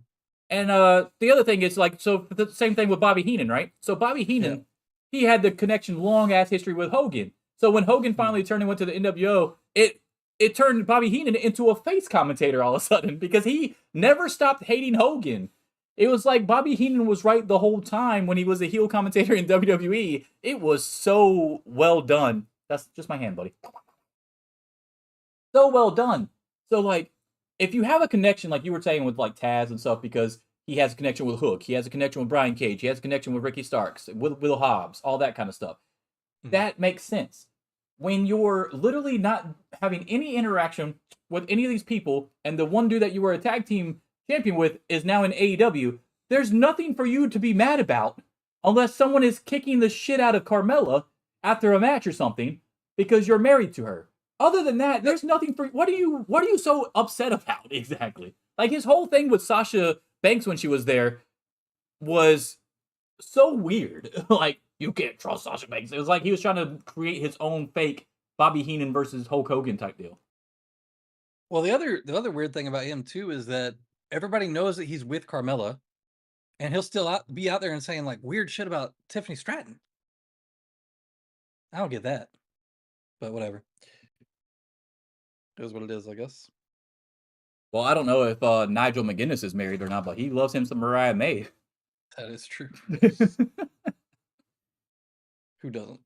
All right. So, all right. Let's talk about what else. Okay, so we got all 5 right. So the confidence picks and everything updated. Let's talk about it real quick. I mean, it didn't really anything change, obviously, except that all our shit went up. Yeah. Where is the predictions? Predictions. There it is. All right. So we both got Bloodline right, beating Randy Orton and Kevin Owens in the first match. We both got Jade and Bianca winning the title, even though we both had it as our lowest confidence picks because we didn't know for sure because titles almost never change hands overseas. But we got that one right. That's the one I almost bet on, and I was like, Damian Priest beat Jey Uso. Bayley won the triple threat. And then, of course, Cody won the AJ Styles match. Is there anything else you want to talk about? Like, I really thought the backstage interaction between Paul Heyman and Jey Uso was very well done when the Bloodline walked by him first. Yeah, they've been telling that story pretty well. Obviously building to Roman coming back and be like, hey, what the fuck are y'all doing? Do we think that this is still being told fairly well compared to everything else because Paul Heyman and Roman Reigns have hands in that storyline where they're not going to do anything unless they fucking approve it, basically? Because I feel like that's what's happening. Maybe. Or it could just be that... Because how much better is the Bloodline story compared to everything else? It had the one little lull in it where everybody's like, okay, this is getting kind of ridiculous. Where, like, Jimmy gets kicked out of the group and then Jimmy comes and costs Jey Uso the title. That was fucking dumb. To set up the Jimmy versus Jey thing when you didn't have to do that at all. But other than that part of it, it's been, like, well done the entire way. This is the second lowest dip in it. But it's because we're raising up to something else, though. Right. Yeah. It's a build. Yeah. So, yeah. There's nothing else going on. Like, I know people are, for some reason, really invested in the CM Punk Drew McIntyre thing. Oh, that's because of Drew, baby. That's because of Drew. Drew is keeping that alive pretty much single-handedly. Drew is carrying the whole team on his back. And also, when that match happens, you can't expect that they're going to do anything except for have CM Punk win. So I don't give a fuck. I don't care about it when it does happen. That's the other part. Hey, by the way, congratulations, Drew McIntyre, getting that bag. Good job. Deserved. Deserved it. Saw him on Pat McAfee's show right after he re-signed or whatever. He got the sword from The Rock and all that shit. I'm no doubt shit ton of money, I'm sure. Which I don't think he would have gotten if he didn't take social media into his own hands and start doing his own shit, because he just skyrocketed out of nowhere. Because he wasn't even that big of an online presence as far as I remember. And then all of a sudden, after the CM Punk shit, he just fucking, he took it and ran, dude. Like it's almost like something clicked and he was like, okay, I'm doing this. So that was cool. So he definitely deserves all the money that he got. And I do hope he wins against Punk, but I'm with you. It's probably not going to happen because you didn't just bring Punk back and give him all this money so that he could lose to McIntyre. And we already know that Punk, even though he says he's there to help other guys, he's not there to help a 40-something-year-old fucking Drew McIntyre. So he's going to want the dub so he can fucking move on and get his WrestleMania main event next year, because he didn't get it this last year because he got hurt again. And that's assuming that he can even get by Survivor Series, SummerSlam, Royal Rumble to get into WrestleMania without being hurt again. Gonna put him in 3-man tag matches and wrap him up in fucking bubble wrap until AEW was doing that too, and it still didn't help. Let's do. Well, he's not a good jumper. How long do you think we keep this title on Damian Priest exactly? Probably like another 3 months. Do you think that they're gonna keep it on him longer now because Rhea's out, and that they don't want him to lose it until Rhea comes back because it's gonna be part of the storyline of the Judgment Day splitting, and you can't do that until Rhea's back? And now Dominic's hurt too, obviously. They're already doing the split now. I mean, they've him been getting doing the split for a while, honestly, if well, we're being real him about it, getting ever his since the him JD getting McDonough shit. well, I don't know why the fuck he's there. He's He's like there to take he doesn't pins, bro. he doesn't fit in with any of them. He doesn't belong He's there. there to Like he take just pins. I'm telling you, that's what he's there for. he's so distracting with his big ass head. Like I don't know what they do with him instead, but I just wish he wasn't there in that storyline. He takes away from it for me personally, but whatever. Um, I I think that they have to tell the story of Damian Priest leading the group while Rhea is gone, and then it falling to shit while Rhea is gone, and then her coming back and being like, "What the fuck happened to the group?" And then him basically being like, "Look, like they were being dicks." So I That's have not to, the worst idea because you could have Rhea come back and then she gets super pissed because she catches Dom and Liv in a precarious situation or something like that, a la yeah. China Eddie, and then she finally breaks off onto her own and becomes babyface away from the team. Yeah. I can see that I happening. mean, they have to pull the trigger on that someday. We'll So see. We'll see how that goes. But yeah, that might be the way they're going. I don't know. A lot of injuries going on in WWE, and this is the problem with WWE because when you have that many injuries to top people, because you have them wrestle all the fucking time, and then you're so top heavy because you're not pushing these other guys. yeah. It's like, well, this your product's gonna suffer for it. There's Which is why definitely something you AEW notice loaded up with on talent so AEW. that if somebody got hurt, you could plug somebody else in, and you're not losing quality of content. Yeah. But anyway, Yeah. we both went 5-0. We both got 15 points. Our overall records now are 39 and 12, both tied still, so still vacated title. And I have 195 confidence points. You have 190. Close. It's getting close. I think after Forbidden Door, we'll probably separate a little bit. I'll pull away. All right, so did you want to talk about? Oh, let's talk about the clusterfuck that was the women's tag title match. It was great at first. I thought it was really solid.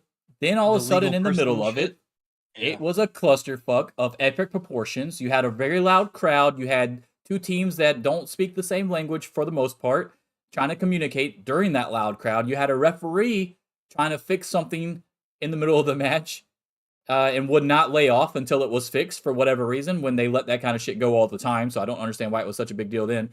And then you had an ending where you pinned the wrong person anyway. So I don't know what the fuck happened there. Can you explain what you thought you saw when you were watching it? The calling out how loud the crowd was makes sense to me. Definitely would fuck with communication, but there's no excuse not to know who the legal person is at the end of the match. Like I know Brian Danielson taught her to know who the fucking legal person is.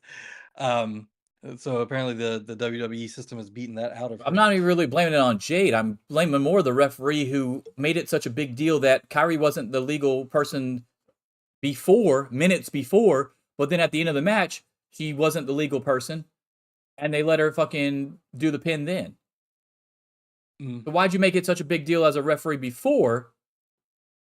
And be like, no, that's not it. And then they do the thing where they tag her back in, and then later on at the end of the match, it still wasn't the legal fucking person, and then you counted the 3. Well, I was hoping at the time that it was to set up like an immediate rematch clause, like you didn't actually pin the right person, and then they have another match or whatever. Which they could have easily explained off on SmackDown, but they did not do. Right, but yeah, that's what I was gonna say. So that's what I was hoping would come out of it, or sort of like if because of the focus on it during the match, like maybe thinking maybe that's where they're going with it. It's kind of dumb, but whatever. But yeah, no, it never happened. So it was bad communication. There's definitely bad communication in the middle of that match because it was a lot of shit that you can clearly try to see that they were trying to communicate. And it was not working, but it did end up having 2 really cool moves with the tag team move and then the transition that she did to Sky Blue that she also did to Kyrie here into the Jaded was fucking great. And especially when you compound that with how much shit just went down, you think you might be like too flustered to do that and then still pull that off. I thought that was pretty cool. So the beginning, like pretty much the first half of the match and then the very end of the match was cool as shit. But that middle part, bro, That middle part was fucked. People online were posting that clip of her doing the transition on Kyrie, and they were like, "Oh, look how much better she is now. She can do all this cool shit." And then people would post the clip of Sky Blue, and it literally looks exactly the same. And to whatever extent it doesn't, you also have to remember one of those two people has been wrestling for a lot fucking longer. So By the way, the that person that has not been wrestling longer is heavier than Kyrie Sane as well. that too. So she weighs more. She had not been wrestling nearly as long, and it still looked just as good. It looked almost the exact same. But these people were trying to use it as an example of like her improving. Like, bro, you were blind or like I think the dumb as only shit. different move I've What are seen you Jade talking Cargill about? do in that match was the springboard crossbody that she did. Yeah, I don't think she's ever done that. I've never seen that I can remember, but that was pretty cool. Other than that, all the other moves were the same shit she's always done. yeah. I mean, people are trying to latch on to anything to prove that she needed something else after AEW, like additional And the funny development thing or whatever. is But us there's as nothing. AEW fans, we saw what she did in AEW. Like, hey, that's good enough in WWE. Yeah. That's why everybody thought she could work in WWE because of her Right. moveset in AEW. So you just Yeah. set her in a WWE ring and she'd become a huge star. And that's exactly what the fuck they're doing. They could have done that months ago. You go book her as girl version of Test, and then let her fucking do her shit. That's it. She doesn't need to do anything special. Her moveset's fine. So yeah. All right, so I give the let's grade it. Let's fucking grade it, baby. Let's grade the review of WWE Backlash France. Now, obviously, mine's probably gonna be a little bit higher than yours because I do think it was a mid pay-per-view, but it was enhanced by the crowd. And I do love that Jade and Bianca are the new champs. So I'm happy that something actually happened on an overseas PLE. I'm gonna give it. The bar is so low. It is low. Because when we looked at the card, we were like, what the fuck is this? 5 matches. Thank God for the crowd, dude, or this would have been probably one of the worst ones ever, possibly. Yeah. 5 matches, 3 hours? Let's talk about that, by the way. Can Cody we and do AJ something about a 3-hour pay-per-view that only has 5 fucking matches on it? Please. There's not enough build-up to show fucking video packages that last that long.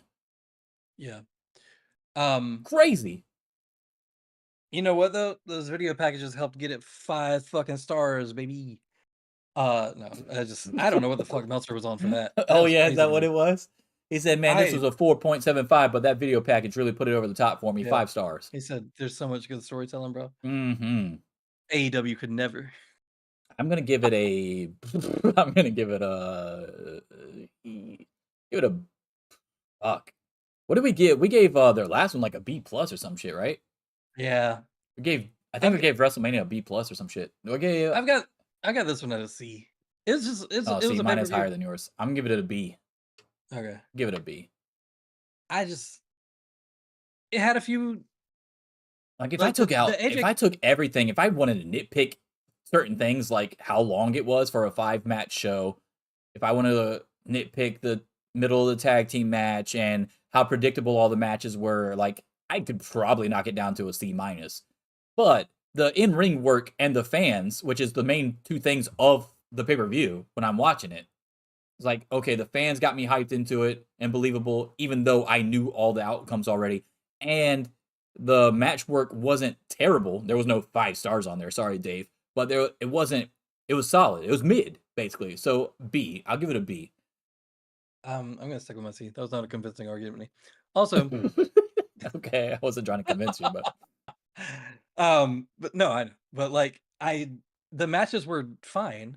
The show was fine. The story builds were fine. Nothing really stood out as great or like. yeah, what are we I'm going never back gonna- and watching? I right, I'm never might go there's not a watch the single match Cody I and would go back and AJ watch. just because of the crowd, or I might go, but most of that's crowd stuff. I'm gonna watch on clips on Twitter, not on fucking. I'll watch the Twitter clip of him getting the crowd chant and the shit shaken a couple times, And the Orton I've and the moved Orton on. thing, and maybe the transition or the tag team move of Jade and Bianca. Everything else is, you can miss me with that for a second time. Yeah, I'm gonna stick with my C. I think that was good. All right, so you give it a Let's C. him up. I'll give it a B. I guess I could go C plus, B minus. B minus actually would be higher than a C plus. B minus. maybe. That 3-hour fucking runtime really annoys me. 3 hours in the middle of the day for 5 matches, dude. No one needs to tell me about how many fucking matches AEW has on their fucking pay-per-views when they have 11, 12 matches and it's the same runtime as a 5-match show from WWE. It is not the same runtime. It Them is. shits go like 5 hours. Well, I mean, they actually put stuff on the 0 hour. You don't have to watch 0 hour. No one says you had to watch 0 You do when hour. you go? They had a fucking 2-hour pre-show for fucking the France in bullshit. person. Don't gotta start watch your all that bullshit with me with no matches on it, by the way. So the it did kind of feel like expecting someone to release an album and then getting like an EP. I was like, surely I thought they would have added some more matches just as filler that they just didn't announce or something to like surprise the crowd or whatever. But no, it was legit just 5 fucking matches. Yeah, could you imagine That's how crazy. loud the crowd would have got if you would have had a fucking Sami Zayn match up in that bitch? Right, just like a surprise, any kind of surprise, anything cool. Yeah, I don't know. Yeah, I didn't get it either. It's whatever. But yeah, all right. So there's our grades for Backlash France. Let's let's talk about this YouTube video that people hate so much. I haven't. I don't even. Okay. Let me look at it. I want to see what the updated thing is. So we did our reaction to That's a AEW while basically ago. showing the all-in footage, right? Yeah. And then I cut that out and made it its own video, and it got hits, but not the CM Punk fans found it. Let's just put it that way. The diehard Punk fans out there. By the way, Who are wrong, by the way, because I mean, they Jack can be Perry wrong, is fucking but hotter than he's ever been. And CM Punk looks like a fucking who's a nerd right CM now. Punk fan on the show? You. Okay. And what was I saying on the show when we saw the clip? But they don't know that. They don't know that. Yeah, I that's CM mean, Punk. that's people just coming in, they don't know. You wanna Like, show unless me I your had a fucking Pepsi- CM Punk tattoo on my Show me your Pepsi cheek. tattoo. I don't have a Pepsi Yeah. tattoo. I don't even like Pepsi. I'm a Coke guy, like Tony Khan. Show me your Ultimate Warrior tattoo, but color Ultimate it red Warrior. and blue. Right here, I'll show it to you. Ultimate Warrior tattoo. No. Boom. But color it red and blue so that they know. Oh, is that what I should do? Give it the old the American look that he had? Yeah. And you got 2 assholes on your arm.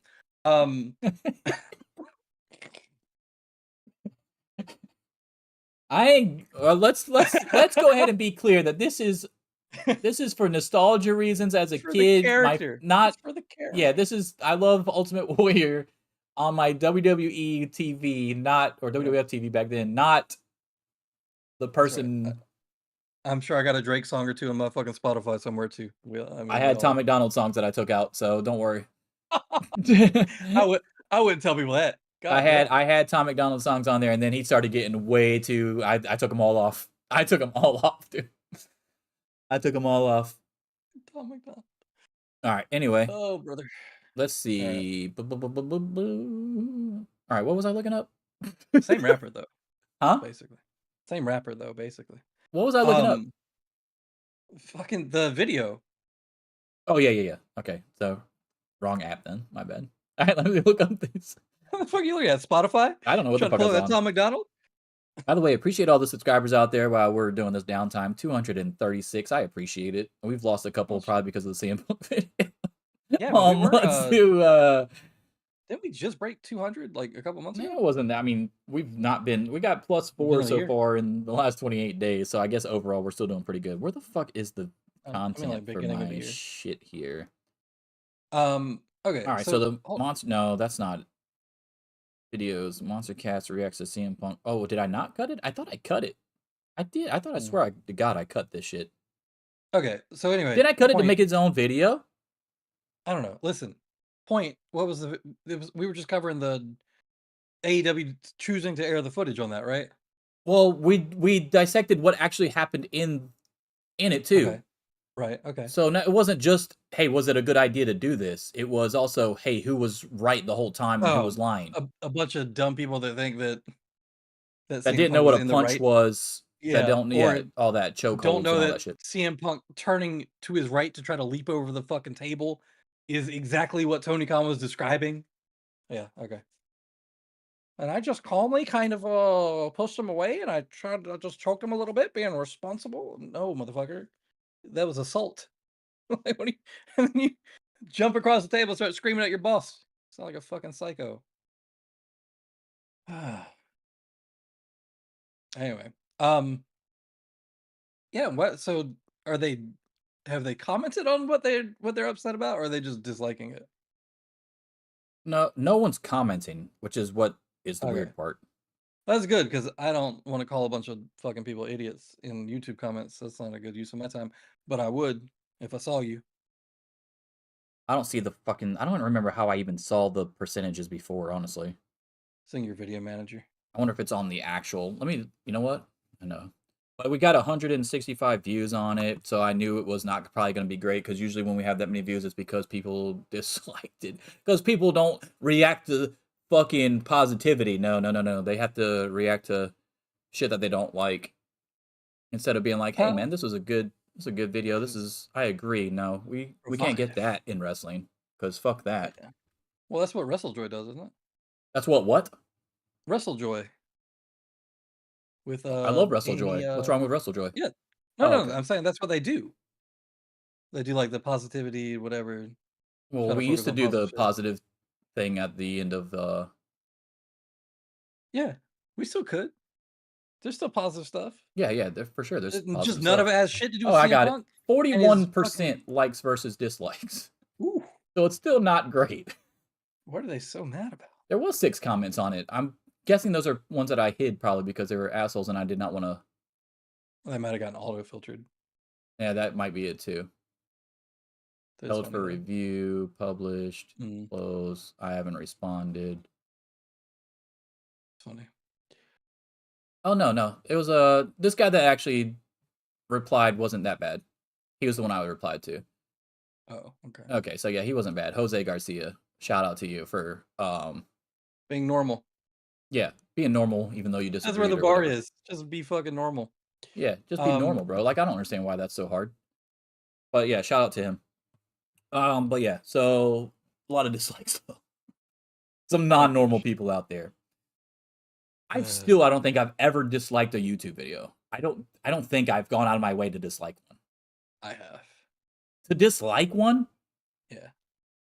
Was it that serious? You could literally just say, "Hey, don't show this in my algorithm or anything, whatever. Don't show me any more videos like this." I'll dislike shit if it's like legit misinformation. So if it's somebody like doing. But the problem with that though, dude, is that you're still giving them engagement. So it's still gonna get put up the algorithm scale. So if you don't want to give them any more views on shit, the best thing to do is to not react in any kind of way. I don't give a shit about that. Because views don't mean shit. It's all about comments and likes, dislikes. I want them to see my thumb. I want them to know that they made shit. I mean, Cornette's only fucking still showing up in my shit. And he's probably got so many disliked videos.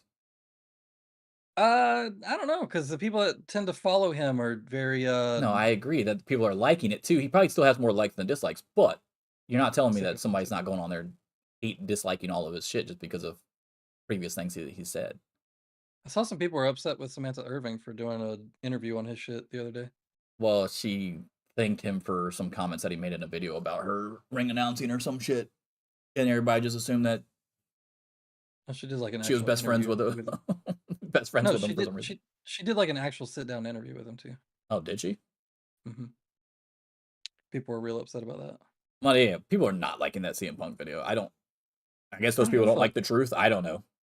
I mean, okay. You know what? You go hit your fucking coworker then. Okay, you let me know how it goes. Like, what do you want me to tell you? These people are ridiculous. All right. Anything else jump out at you this week in wrestling that you want to talk about? This could be where you throw in some positive stuff if you want. I like the angle that they're taking with the Claudio thing, where Danielson is clearly like doing some side stuff and trying to team up with Kingston and all this other shit, and Claudio's just kind of like, I don't know how I feel about that. Like, it makes sense for everybody's characters that they all kind of have their own things going on. They all have their own feelings about shit. They're not necessarily always on the same page, but they're still stable. I like that kind of shit. But it also makes sense for Danielson and Kingston to still be on the same team against the Elite to back up AEW because they both love AEW, and they also showed each other respect the last time that they wrestled each other. Right. That, and also the thing that they're doing with the Edge thing, where they're going back to the mist makes you fucked up as a person. So at the end of the O'Reilly match, where he like hangs on a little bit too long to O'Reilly and starts getting fucking weird, I think they're doing the mist is affecting him story. So it's nice to see some continuity with that. We'll see where that goes. I know he doesn't like doing supernatural shit, so we'll see if that gets stupid. I doubt he would do it if it was going to get stupid. So that'll be neat because I was kind of wondering where that would go. I wouldn't What else? consider. Well, I mean, the mist turning you into something else is pretty supernatural. But other than that, the House of Black isn't like I don't view them as a supernatural group. They're more of a mind game group, in my opinion.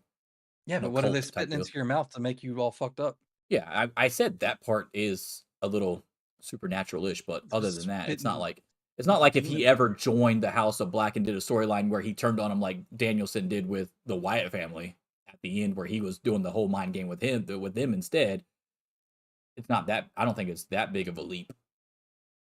Like they I'm wanted to gonna do a need Judgment Day and he said, "Nah, fuck that," because I'm not doing lightning out of my fingers like Emperor Palpatine or some shit. or floating down to the ring. Yeah, I'm gonna need a plausible explanation for what the mist is. I need to know which member of the House of Black is the fucking chemist. Uh, what compound causes this fucking behavior? Otherwise it's They supernatural. must be getting it from Muda himself or something, because the only other Everybody's person gotten to spit pregnant mist from it. that changes people into stuff. It changes a woman into a pregnant woman, apparently. Yeah, had a whole daughter that's already grown up in wrestling A whole, already. a whole mist baby. Oh, Muda's daughter. So like, what the You know hell are you what? doing? I changed my mind. It's fine. Do the supernatural shit. It's great. I've I Because forgot about the Asuka's Muda had thing what and 3 now different got it. color mists and it hasn't been that effective. It's because she don't swallow it. Oh, you mean all the people she spits it at? Correct. You know what? Actually, I wonder if they do swallow because you got to swallow a little bit of it when it's in your mouth like that, right? It's just food How come coloring. they I'm pretty haven't told the sure story of like bitter one of as them fuck. just getting worse? No. I'm still talking about storyline. So like, They're if you already spit that infected. They're much already mist at crazy. So people, why would it affect them? I don't like Kind that. of like a That's, snake with venom. It's not going to affect you them. can't you can't get more fucking poisoned. Yeah, I guess. Correct. You're already as dark as you can get, bro. I guess. Imagine like Buddy Matthews just keeps losing, and they're like, "Nah, fuck this. You're not crazy enough. You're not dark enough." So they just spit mist in his face to make him more crazy, and then he turns darker, and then he starts winning because you're just not cutting it, buddy. You keep taking the L's for the team. You're holding us back, and then Malachi just spits fucking black mist in his face or some shit. They just make him a cup of it and make him drink it because it's less Gangrel disrespectful. style. Yeah, you don't want to disrespect him. You just want him to do better. So I would let him drink it. I wouldn't say we're gonna spit in your fucking face. Yeah, what if you did a spot where the person that you were going to spit ducked, and then you hit Matthews, and then Matthews started going crazy and winning, and you're like, "Oh, this is the best thing that ever happened to me." Oh, this is Popeye's spinach. Yeah, there you go. It just Popeye. you hit him when he's about to spit it. You have him do the comically fucking cartoonish accidental swallowing motion, and then he fucking hulks up and wins the match. That's how you do it. Yeah, if they would have done this with Giovanni, if they would have done this with Giovanni and Imperium, if Walter would have got somebody to spray some mist in his face, make him better, they wouldn't have had to kick him out of the group. Yeah, I mean, look, those losses were his fault. To be fair. I do hope they bring in Ilya Dragunov for that, though. Also, there's another positive, bringing him up to the main roster fucking 3 years too late. But hey, he'll be good up there, hopefully. Hopefully, I don't see him as too short, you know? Yeah, Too small. I mean, it's positive, but like, I don't know, bro. I don't know, because a lot of these, it's still got the same issues in NXT that you had before, where yeah, they look great in NXT, but then when they get up to the main roster, they all look kind of small, and it's like, does Triple H have that same Vince syndrome where it's like, yeah, you look really good down there, but now you don't look as good against a Randy Orton up here? Maybe we need Randy Orton to get the fuck out of here so that we can make these guys look a little bit bigger than they are. But his moveset kind of works with that, though. So, I don't know. The diving forearm smash and like very suplex based. Well, that's why I'm scared about the Ciampas, shit. the Carmelos, that kind of stuff. Even Braun, he's built, but he's not tall. He's short, yeah. Yeah. I mean, we say that as not tall guys ourselves, but Yeah, I mean, like, taller. He's not tall comparatively speaking to the other people that they're pushing in the top or whatever is what I'm saying. Yeah. By the way, you know who's tall that I didn't realize until I just watched this last episode of Ring of Honor? Billy Starks is fucking tall. Yeah. I don't know if she had just another growth spurt recently or what, Because I don't remember her being that tall in TJPW when I watched her a couple years ago. When she was the Space Bunny, whatever the hell she was supposed to be. Like when she came out against this for this match against Dream Girl Ellie that I just watched on Ring of Honor for this latest episode, like holy shit. She was pretty tall. And what, she's only 19 now or something like that? Yeah, she could be a beast for real. God damn, she was born in 2004, bro. That's crazy. This is weird to think about. What is her build height? Anything else you like this week in wrestling? Do you like that Lance Archer and the Righteous are back together in Ring of Honor? Sort of. Did you see that they're kind of putting the trios teams together in Ring of Honor? Like they're not gonna unify those titles, and that they will probably bring back the Ring of Honor trios titles to Ring of Honor, because there's a lot of 3-man teams that they were like kind of focusing on there. At least I felt like it was pretty much the whole show. Who the fuck is her height not listed anywhere? They could just be setting that up for the no, it says she's 5'5". That doesn't sound right though. 5'5"? Yeah, that's Well, shorter she must than got me, some big boots on or something, because she looked huge compared to. No, she can't be 5'5", dude. I swear she was taller than Top Rope. Dream Girl Ellie is 5'3".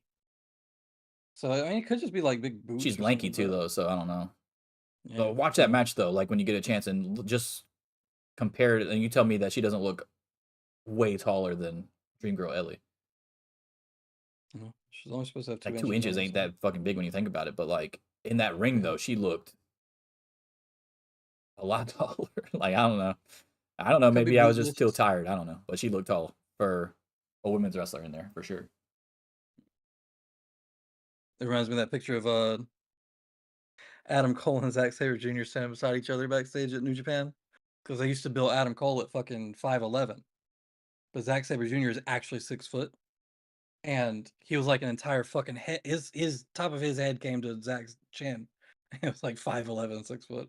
I don't know how the fuck they thought they were gonna get away with billing that man at 5'11". That's crazy to me.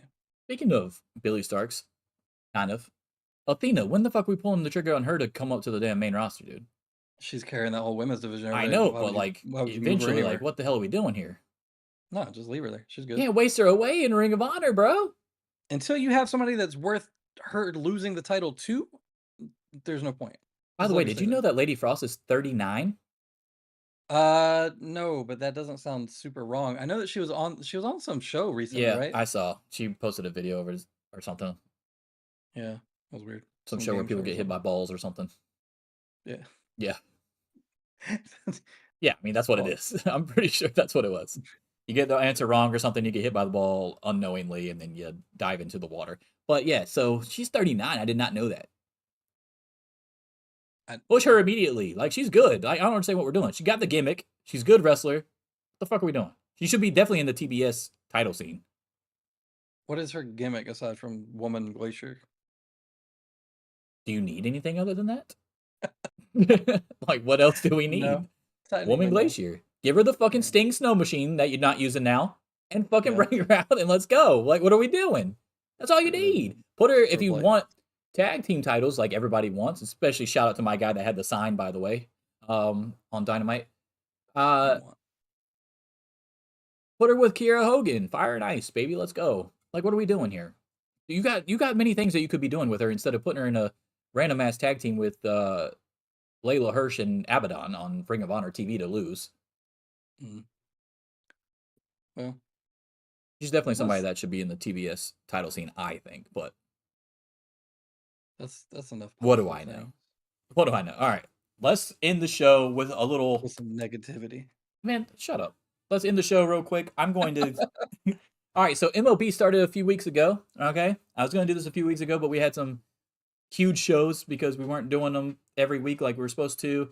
Some shit going down, and then we'd have massive shows, obviously. So, by shit going down, he means I have 2 jobs. I'm in college, and I'm also in a 6-week fucking coding program. So sometimes I forget that we're supposed to record on whatever mornings, and I sleep. So. All right, so I had this great idea that I wanted to do weeks ago, where because Ryan's gone, he's going to his third Forbidden Door this year. And I know he doesn't order food or anything like that at these shows. But Sure the fuck. MLB. No, hold on. Did you? Last show I went, the one in Toronto, I didn't get like food, but they had this like chocolate drizzled fucking popcorn. I ate the fuck out of that. I ate a whole bag of that shit. It was like a pre-packed chocolate caramel popcorn thing. Yeah, I ate that. Because I hadn't eaten all fucking day. So no, I absolutely ate it the last one. But I don't. Alright, I don't so get we're shit going on to burgers and I hot got dogs or 8 whatever. I got 8 foods that were debuted for the new MLB season by different clubs that I grabbed, and I'm going to throw them up. Bulimic. I'm going to throw them up on the screen, I mean. And then I'm going to throw them up on the screen, not eat them and throw them up on get you some help. the show. And then we're going to see if Ryan here would actually get these foods at an event and eat them.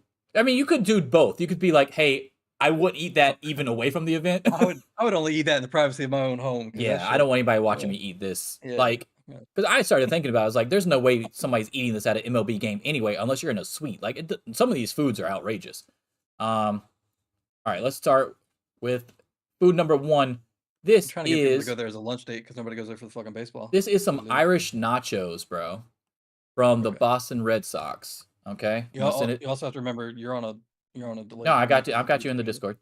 Oh, okay, hold on. The home of the Boston Red Sox and an apparent nod to the region's special connection to Ireland will serve up Irish nachos for the first time this season. They consist of waffle fries, corned beef, sauerkraut, sour cream, Thousand Island dressing, and queso fresco. Ballpark food provider Aramark said. Hell no. That looks. But is this something that you could eat at a show, though? I wouldn't eat that at home. I understand there's 2 different things here, but could you eat this at a show? One. No, could you eat this this at the fucking show? gross. No. Listen. I feel like this might be the easiest one to eat at the show because it's Are you talking about, is it physically fucking possible to eat, or do you want to know if I would order it? Because it's 2 different things. It's 2 different things. I said both. Everything is physically possible to eat. Yeah, not no. Not correctly. Not without that shit all over you. Correctly. No. If it's getting all over you and all over other people around you, then no, that's not eating it correctly. It's a little fucking someone could eat this at a show. I would never order this shit. This looks horrible. Corned beef and fucking sauerkraut and Thousand Island dressing with queso on top. I don't know, hot ass goddamn sundown fresco. It's fucking. different. It's not the same. I don't give. Listen to me. Hot ass fucking baseball stadium. A bunch of people all around you. Smells like fucking. We're not talking about beer, baseball, but we are. I mean, it's going to be hot in the wrestling Yes. event too, probably. We're talking about wrestling events, not MLB events. I would. No, fuck no, that's even worse. Because You probably already got people around you smelling like corned beef anyway. I don't understand what the problem is. And fucking sauerkraut, bro. Hell no. Listen, No, sauerkraut, if I went yes, somewhere and they served this, I at made a this, by the way. I made this, but I didn't put sauerkraut on it. I made it, but I did, and it was actually pretty decent. Bro. I did. I made this at the house. Why? Because I thought it sounded good, except for the sauerkraut. I don't do sauerkraut, so I didn't put Thousand sauerkraut. Island dressing with sour cream and corned beef sounded good. Yeah, it was pretty good. It ended up being pretty good. All right. So don't go to Ireland then, I guess. I will go to Ireland and get a fucking shepherd's pie like a normal person. Ugh. You sound like Christina. That's terrible. Shepherd's pie. What do you mean? Shepherd's pie is good. No. It's fucking mashed potatoes and meat. How do you fuck it up? What do you mean? No. What, you don't like peas? No. You don't like carrots? Number 2. All right, next. No. Number 2, we're going to the Pittsburgh Pirates. Their hot dog. Now, this is not your normal hot dog here, guy. Is that fucking pierogies? Yeah. Fans can dig into the Renegade hot dog, which is a foot-long hot dog on a bun with pot roast, mini pierogies, caramelized onions, and pickle slices. How the fuck do you eat this? Deconstruct it? You put the pierogies on the side? Would you eat this at Forbidden Door number 3? This sounds like a Forbidden Door food, honestly. Like, what no, it's just a fucking forbidden food. That shit looks... No, absolutely not. How do you have bread and a pierogi on the same thing? Like, that's not carb overload there? I wonder what are in the pierogi. Is it like a proper, like, fucking mashed potato and onion pierogi? I assume that it's like mashed potatoes or cheese or both. Fuck. Hell no, dude. No. Next. Absolutely not. You wouldn't eat this? I wouldn't order this. Fuck no. Come on, Pirates. Do better, he says. He said Pittsburgh Pirates need to do better. You would not eat this at Forbidden Door number 3 in Long No. Island. That's what you're telling me. I would not. Long How the Island fuck has are you plenty supposed of to hot eat this at dogs. the fucking ballpark? Long Island has enough hot dogs to not resort to this fucking monstrosity, okay? What the fuck is going on here? All right, next up. Next up. Sorry, I'm taking so long to put them in the damn. Even if you picked everything off of it and like ate it as 2 separate things, I still just no, man. I'm not eating fucking pierogies at a goddamn sporting event. It's crazy. All right, next up, we've got the chimichangas from the Arizona Diamondbacks, the apple pie chimichanga.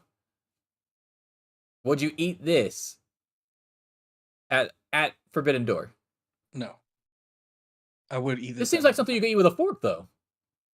Brother, see all this shit on my face, right? Well, you're gonna say no to everything, then. What can you fucking eat at Forbidden Door? No. Stop. No. That's not how it works. There's a lot of stuff I can't eat. Anything like fucking whipped cream, ice cream, drizzling fucking caramel. If I put it anywhere near this shit, it doesn't work. Fork. There's a fork. Yeah, I understand how fucking forks work. But that's Do not you? how this works. If you understand how forks work, then you wouldn't be getting it all over your fucking beard. That's not how it works. Do you know how to insert a fucking fork into your mouth, bro? Yeah, I do. Do you? Know you? You know how like whales eat by like straining the fucking ocean water for krill? Okay, that's what's going on. Okay, so this is one that you would eat in the comfort of your own home, but not out in public? I would eat this at home. Yeah. You know they have napkins at Forbidden Door. Yeah, I'm gonna fucking grab a goddamn paper napkins and just put them in my fucking stack of fucking napkins. You got a seat right beside you that's empty. Put them there. Okay. Yeah, that's where my napkin seat, bro. Yeah, that's my napkin seat, buddy. I'm getting this apple pie chimichanga. I'm about to fuck it up. That's all you gotta say. They'll understand. I'm good on that. All right. All right, next up. Food number 4, I believe. Yes. Yeah. All right. All right, so the White Sox shake. It seems like the most practical. But the White Sox will have a 16-ounce campfire milkshake at games this season. It's topped with graham crackers, marshmallows, and pieces of chocolate. Could. You wouldn't. Bathroom. You could definitely Bathroom. do that, but would not. No, that's not why. Get this at the end of the show. Don't worry about. If you get it at the beginning, if you get this during the 0 hour, you're gonna miss a good chunk of the pay-per-view later. I'm sure. You don't have a dairy problem. I don't have lactose intolerance. No. Everybody has some level of lactose intolerance. No, I don't. I'm built different. Also, Yeah, shit okay, don't bother sure. me. What do you mean, sure? You're not built different, bro. Like that's I not am even built a thing. different. Everyone has a lactose What do you mean? intolerance I am. Listen. to You're some wrong. degree. Being built different is a thing, which you would understand if you were built different. You drink 16 ounces of this fucking milkshake, dude, and you tell me you're fine. There's no way. I would be fine because I'm built In a different. heated environment where people around you smell like corned beef. No. It's got a straw. Motherfuckers around. You got one dude over here smelling like cotto salami, then 2 chairs down because you got the empty one. Someone smells like corned beef, and you're trying to drink this. And you're telling me you're gonna be okay. So I would, like I said, I wouldn't. It's possible to have this, but I. No, wouldn't this is order it. probably the easiest one to have at the show for sure. But the reason I wouldn't order is because all the fucking marshmallows and bullshit on top. What am I supposed to do with that? Nah. All right, so when you get it right, and you're walking back to your seat before you go, and you see the trash can, you just take that straw and slide it right off of there into the trash can, and then you just have a normal milkshake. By the way, this is $15. This is $15 at the ballpark, which actually surprised me at how low it was. I thought it would be higher. It is surprising that I would definitely assume they'd charge like 24 for this bullshit just because it's a special cup. But yeah, special cup, 16 ounces. It's overflowing on the top. Now, I don't know if that chocolate thing is part of the cup or if that's actually running down, but that's weird if it's. That's real. You think it's part of the cup, right? Gotta be. No, it's real chocolate. Do you think that's chocolate just running down the fucking thing? It's not running down it. So what they do is they do a dip. Oh, turn it yeah, over, I know they what you're let talking it about. turn, Yeah, and the then hard flash shell freeze it. shit. Okay, but still, it's still okay at a fucking baseball game though, or at an event. It's gonna melt. Yeah, it's gonna melt. exactly. That's stupid. You're gonna look like a fucking 4-year-old. Fucking chocolate. If you couldn't get a fucking chimichanga in your beard, you're fucked on that one, buddy. Also, I just don't want to walk around with like brown shit on my hands like everybody else at the fucking wrestling show. So. Oh, is that a common thing? Yeah, there's just a bunch of shitters. Okay, got you. All right, next up, we've got. It's from writing their signs. I don't even know what number we're on. Oh, we're on 5. Okay, 5. You got the Mets Championship Burger. It's a dry-aged beef patty, Maine lobster seafood salad, lobster fondue, charred lemon on fennel brioche. I could eat that. Imagine eat that ordering at, this like, at a baseball game. Like, are we got I would. Iron Chef back there or some shit? Like, who I the would. fuck is ordering this at a fucking baseball game? I would unironically order this at a baseball game. Well, would you eat it at Forbidden Door 3? No. You would not eat this one because of the beard? No. It's just like Dude, you're not Eating getting at this a- on your beard? eating at a wrestling show is just like a completely different fucking environment than I eating at a strongly baseball disagree. game. It is. There's a whole thing of the outdoors versus indoors. If it was an indoor baseball game, I probably wouldn't. An Outdoor baseball indoor game, yeah, probably baseball game. would. Yeah. In a stadium. Okay. Stadium. Dude, it doesn't Like, change the fact that it's a baseball game. It doesn't matter. It does. You're not trapping the smell of the lobster in. Oh my! everybody. How low do you think the roof is at a baseball game that you think Low you'd be enough that trapped? if everybody ordered one of these, that shit would smell like soup. I'm not gonna lie. I would try this.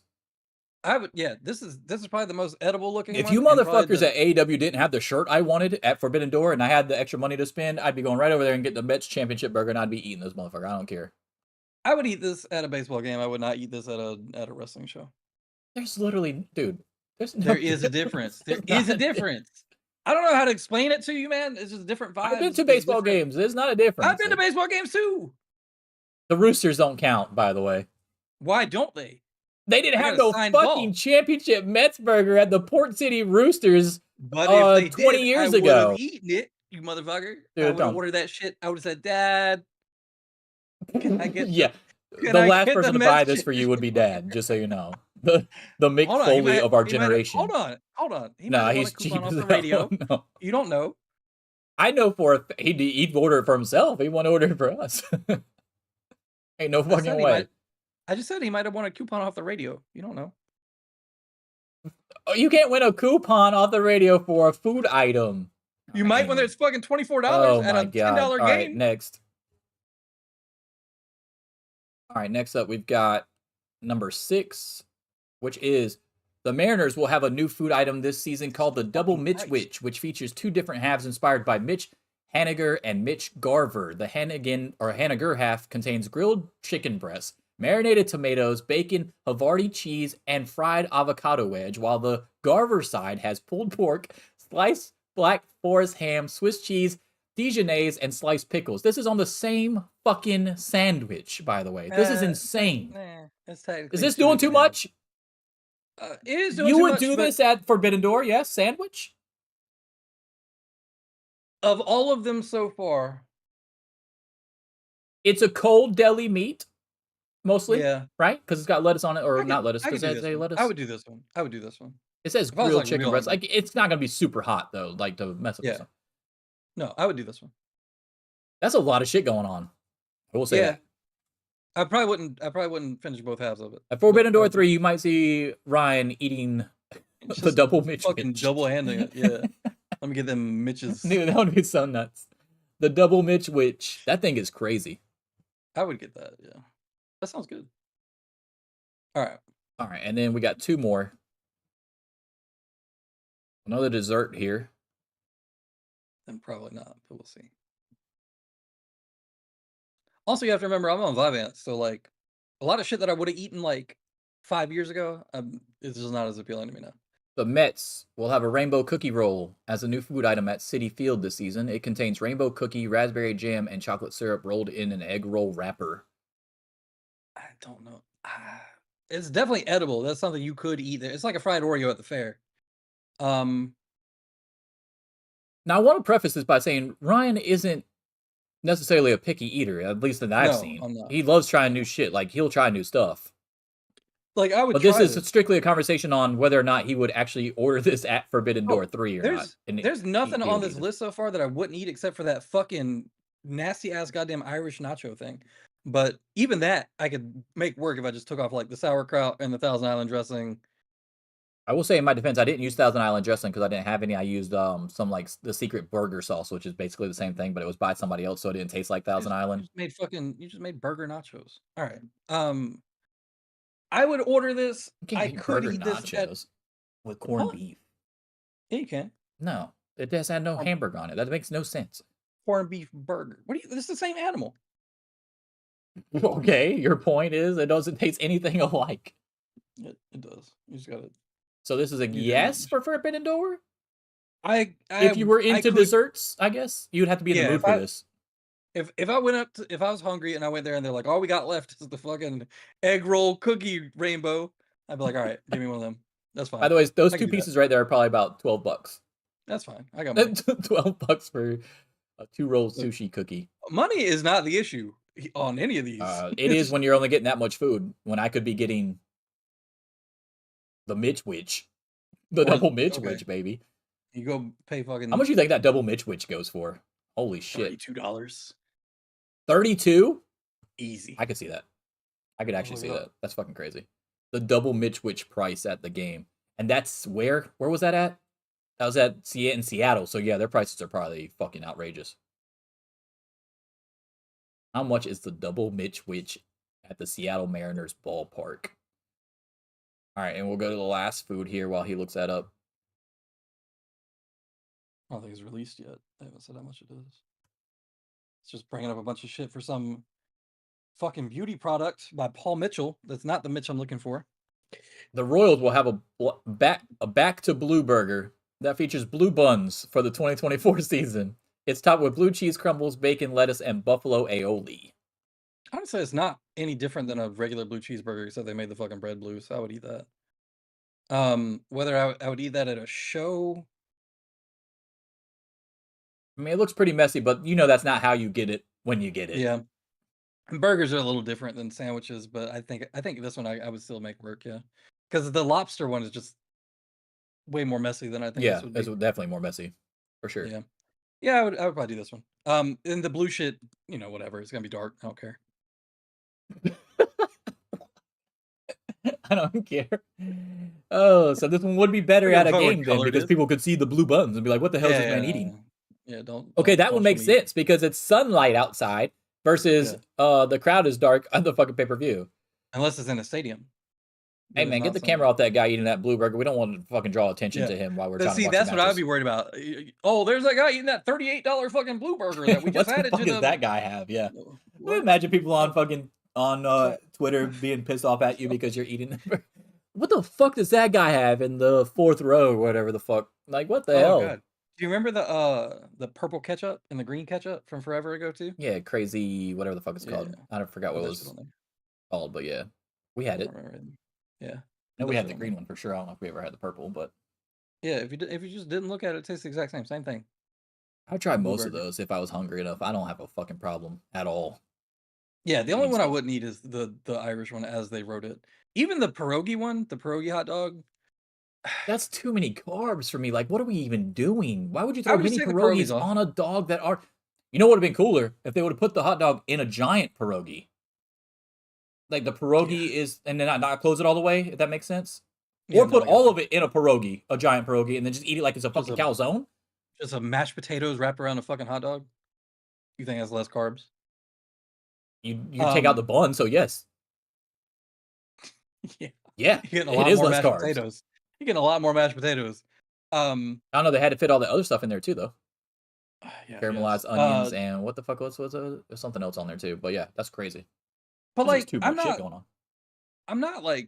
I'm not the type to not try some shit. So like I would order that, but no, I could just tell from the Boston nacho Irish shit I would not like that. But like one of the best hot dogs I ever had was a fucking, it sounds gross as shit, but it was at J. Michael's, and it was called the Long Island, not Long Island, John's Island hot dog. It was J. Michael's Philly Daily. We really feel you up. all right, enough. So it was doxing me again. So it was peanut butter, mayonnaise, and onion. It sounds gross as shit, but they all work together really good. And because the hot dog is hot, it kind of makes the peanut into like a melty sort of like a peanut sauce, like a Thai thing, which goes really good with the onions. And then the mayo kind of balances it all out. It was actually really fucking good. And when Can't I do ordered it. I ordered as a joke because I was like, "Oh, this is gonna be fucking gross. Let me just split it with the person I was with." No, it was actually good. Can't do it, won't do it. I don't do onions, and I'm not putting peanut butter on anything that's not a fucking peanut butter and jelly sandwich. Like, it's not happening. You ain't never had PB and mayo? Yeah, back in the day when we were poor. We're still poor. I mean, relative not to. that poor. I still haven't gone back to bologna yet either. I'm good. I mean, we're not poor, but like relative to the top like 3%. The poorest food I'll eat is ramen. Still, I won't eat anything Yeah, else. that's still fucking wrong. I'll still eat I ramen think because I can do whatever the fuck I want to ramen. I can feel I like an don't Iron fuck. Chef up in that bitch. I definitely don't fuck with bologna I don't fuck with bologna either. or that ham and cheese loaf. Nope. Don't do it. Don't do it to Ugh, yourselves, people. ugh. Don't do it. I Yeah, gotta get unless you're Robert to poor. stop doing that shit. He eats bologna thick cut too. Ugh, I can't do Ugh. it, bro. I will never go back to that. Too Does he at least much. fry it? Does he fry it? No. Oh shit. Or then the shit that they cut as and they say it's ham, but it's just bologna anyway, just cut differently. It's not really that different than a mortadella, but it's different enough to where I'm like, okay, I can tell the difference between like this is a mortadella sandwich and this is fucking bologna. All right, I know the difference. But mortadella is just like a thinner, fancier bologna that sometimes has like shit in it too. Like sometimes they do like a pistachio mortadella and stuff like that. But like it's not super different than just pork bologna. Not really. But that's the closest I'll get to bologna anymore. I don't fuck with that. The little red ring shit. No, thank you. All right. What are we looking forward to this next week of wrestling? Not eating any of these fucking things at any of these shows. I don't want to try that. I don't want to make the lobster burger thing and the Royals one, but I don't know what the fuck I'm gonna get blue buns from. Just I just eat it with regular buns, I guess. I don't fucking know. I was gonna make a joke. We're not doing that. We're not doing no spanking jokes on this here fucking podcast. No kink shaming. No kink shaming, but also no spanking jokes. Yeah. What am I looking forward to? AEW, as always. Kind of want to see where they go with the House of Black stuff in Copeland. Want to see where they go with the BCC stuff. Want to see if they start hinting toward any kind of Omega, Okada, what? Because they've kind of already been hinting at it a little bit, like they're aiming for All In, but I don't know if he's gonna be recovered in But time. didn't he just came out with the thing that said he has to have surgery again, or do you think that's a work? I feel like that's real. No, he's saying he's getting the surgery, but that it's giving him a lot better. He's gonna be back. So on his stream, Friday night, I think it was. Might have been Saturday, but Friday. I think it's Friday. Had to be Friday. He was talking about how like getting the surgery will basically put him back into the same level of health that he was in like 2021-ish. Is what his current prognosis is. So he's like really confident in the ability of the surgeon, and he's like one of the best for this type of surgery specifically, and all this other shit. So he sounds pretty confident that he'll be back relatively soon. The promo that he gave before he started taking fucking ab bumps with chairs and shit was obviously a work. But when he's talked about it privately on his stream and stuff like that, he makes it sound like he's got a pretty good prognosis after the surgery. So I think he would have had a pretty good prognosis anyway, or he would have never came out and done all that to begin with. Yeah, well, he's not taking a fucking chair bump. Not taking any of those bumps. Even the EVP trigger, he wouldn't take either. Dropping him off the fucking gurney. Yeah, that part. That part actually made me like, ooh. I don't know how smart that was. Also, when he pulled his shirt off, I'm pretty sure he was just being like, "Look, I'm still in pretty good shape." So, he has talked a lot about being like real tired, like not able to do stuff to the same level that he used to be, which is a side effect of the diverticulitis.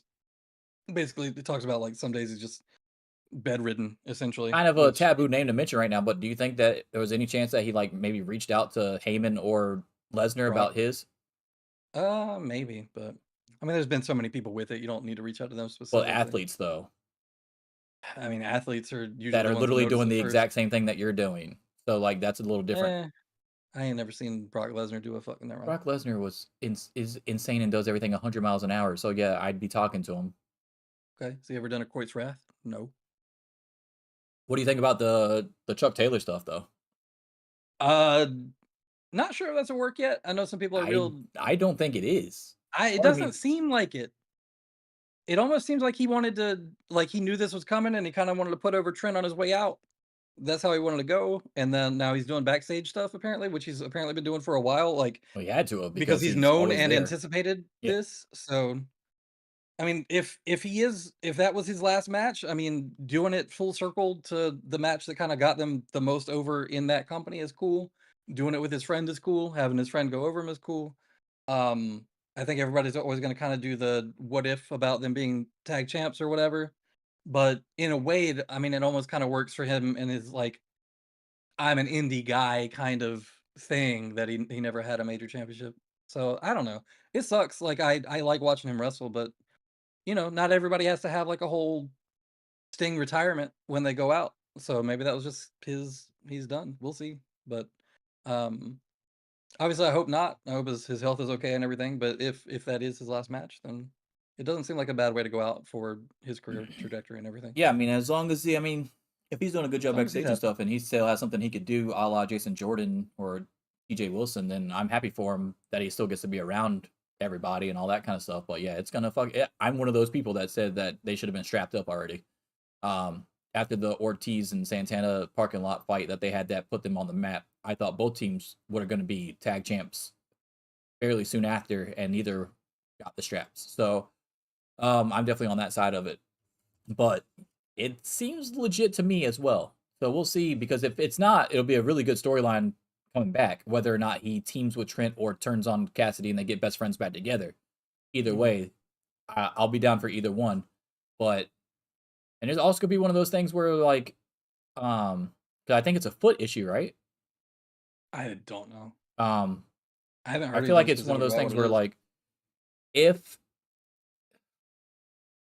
I don't know if it's something that you can take a few years off and then come back, a la Saraya, Copeland, Christian, Danielson. Neck shit and concussion shit. It's a little different to not being able to fucking move without snapping your shit up. He's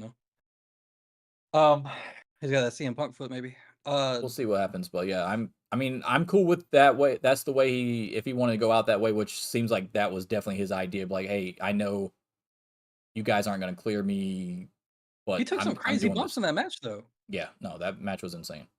It was good. That was a good match. All right, let's get the fuck out of here. Sounds good, brother. I appreciate everybody that came through. Also, if you see our CM Punk video in your algorithm, drop a like on it, please. We appreciate it. Oh, don't beg them for likes. Watch it and see if you fucking agree. Like and then this if you do, video. like it. Like this don't one. Do that. Gross. Comment down below what your favorite match was. If you like the crowd at Backlash France, let us know in the comments on that too. Like, I mean, I always forget to really tell you guys, comment down below type stuff because it's the live show. So unless somebody's you'll also directly know in when the you chat, pop into chat. Yeah. So unless somebody like pops in the chat and derails us, then I don't really. I'm just going in off a good way. In a good way. Exactly. Unless it's about cricket. Don't fucking ask me about cricket. I don't know shit about cricket. Yeah, don't ask us about cricket, bro. Like, I'm not covering cricket. I don't even know what that means. You can go outside and find a couple that are chirping and bring it in and see if it's got some athletic ability. A green. But yeah, we'll be back next week. Happy Mother's Day to all the mothers out there. Happy birthday to Ryan.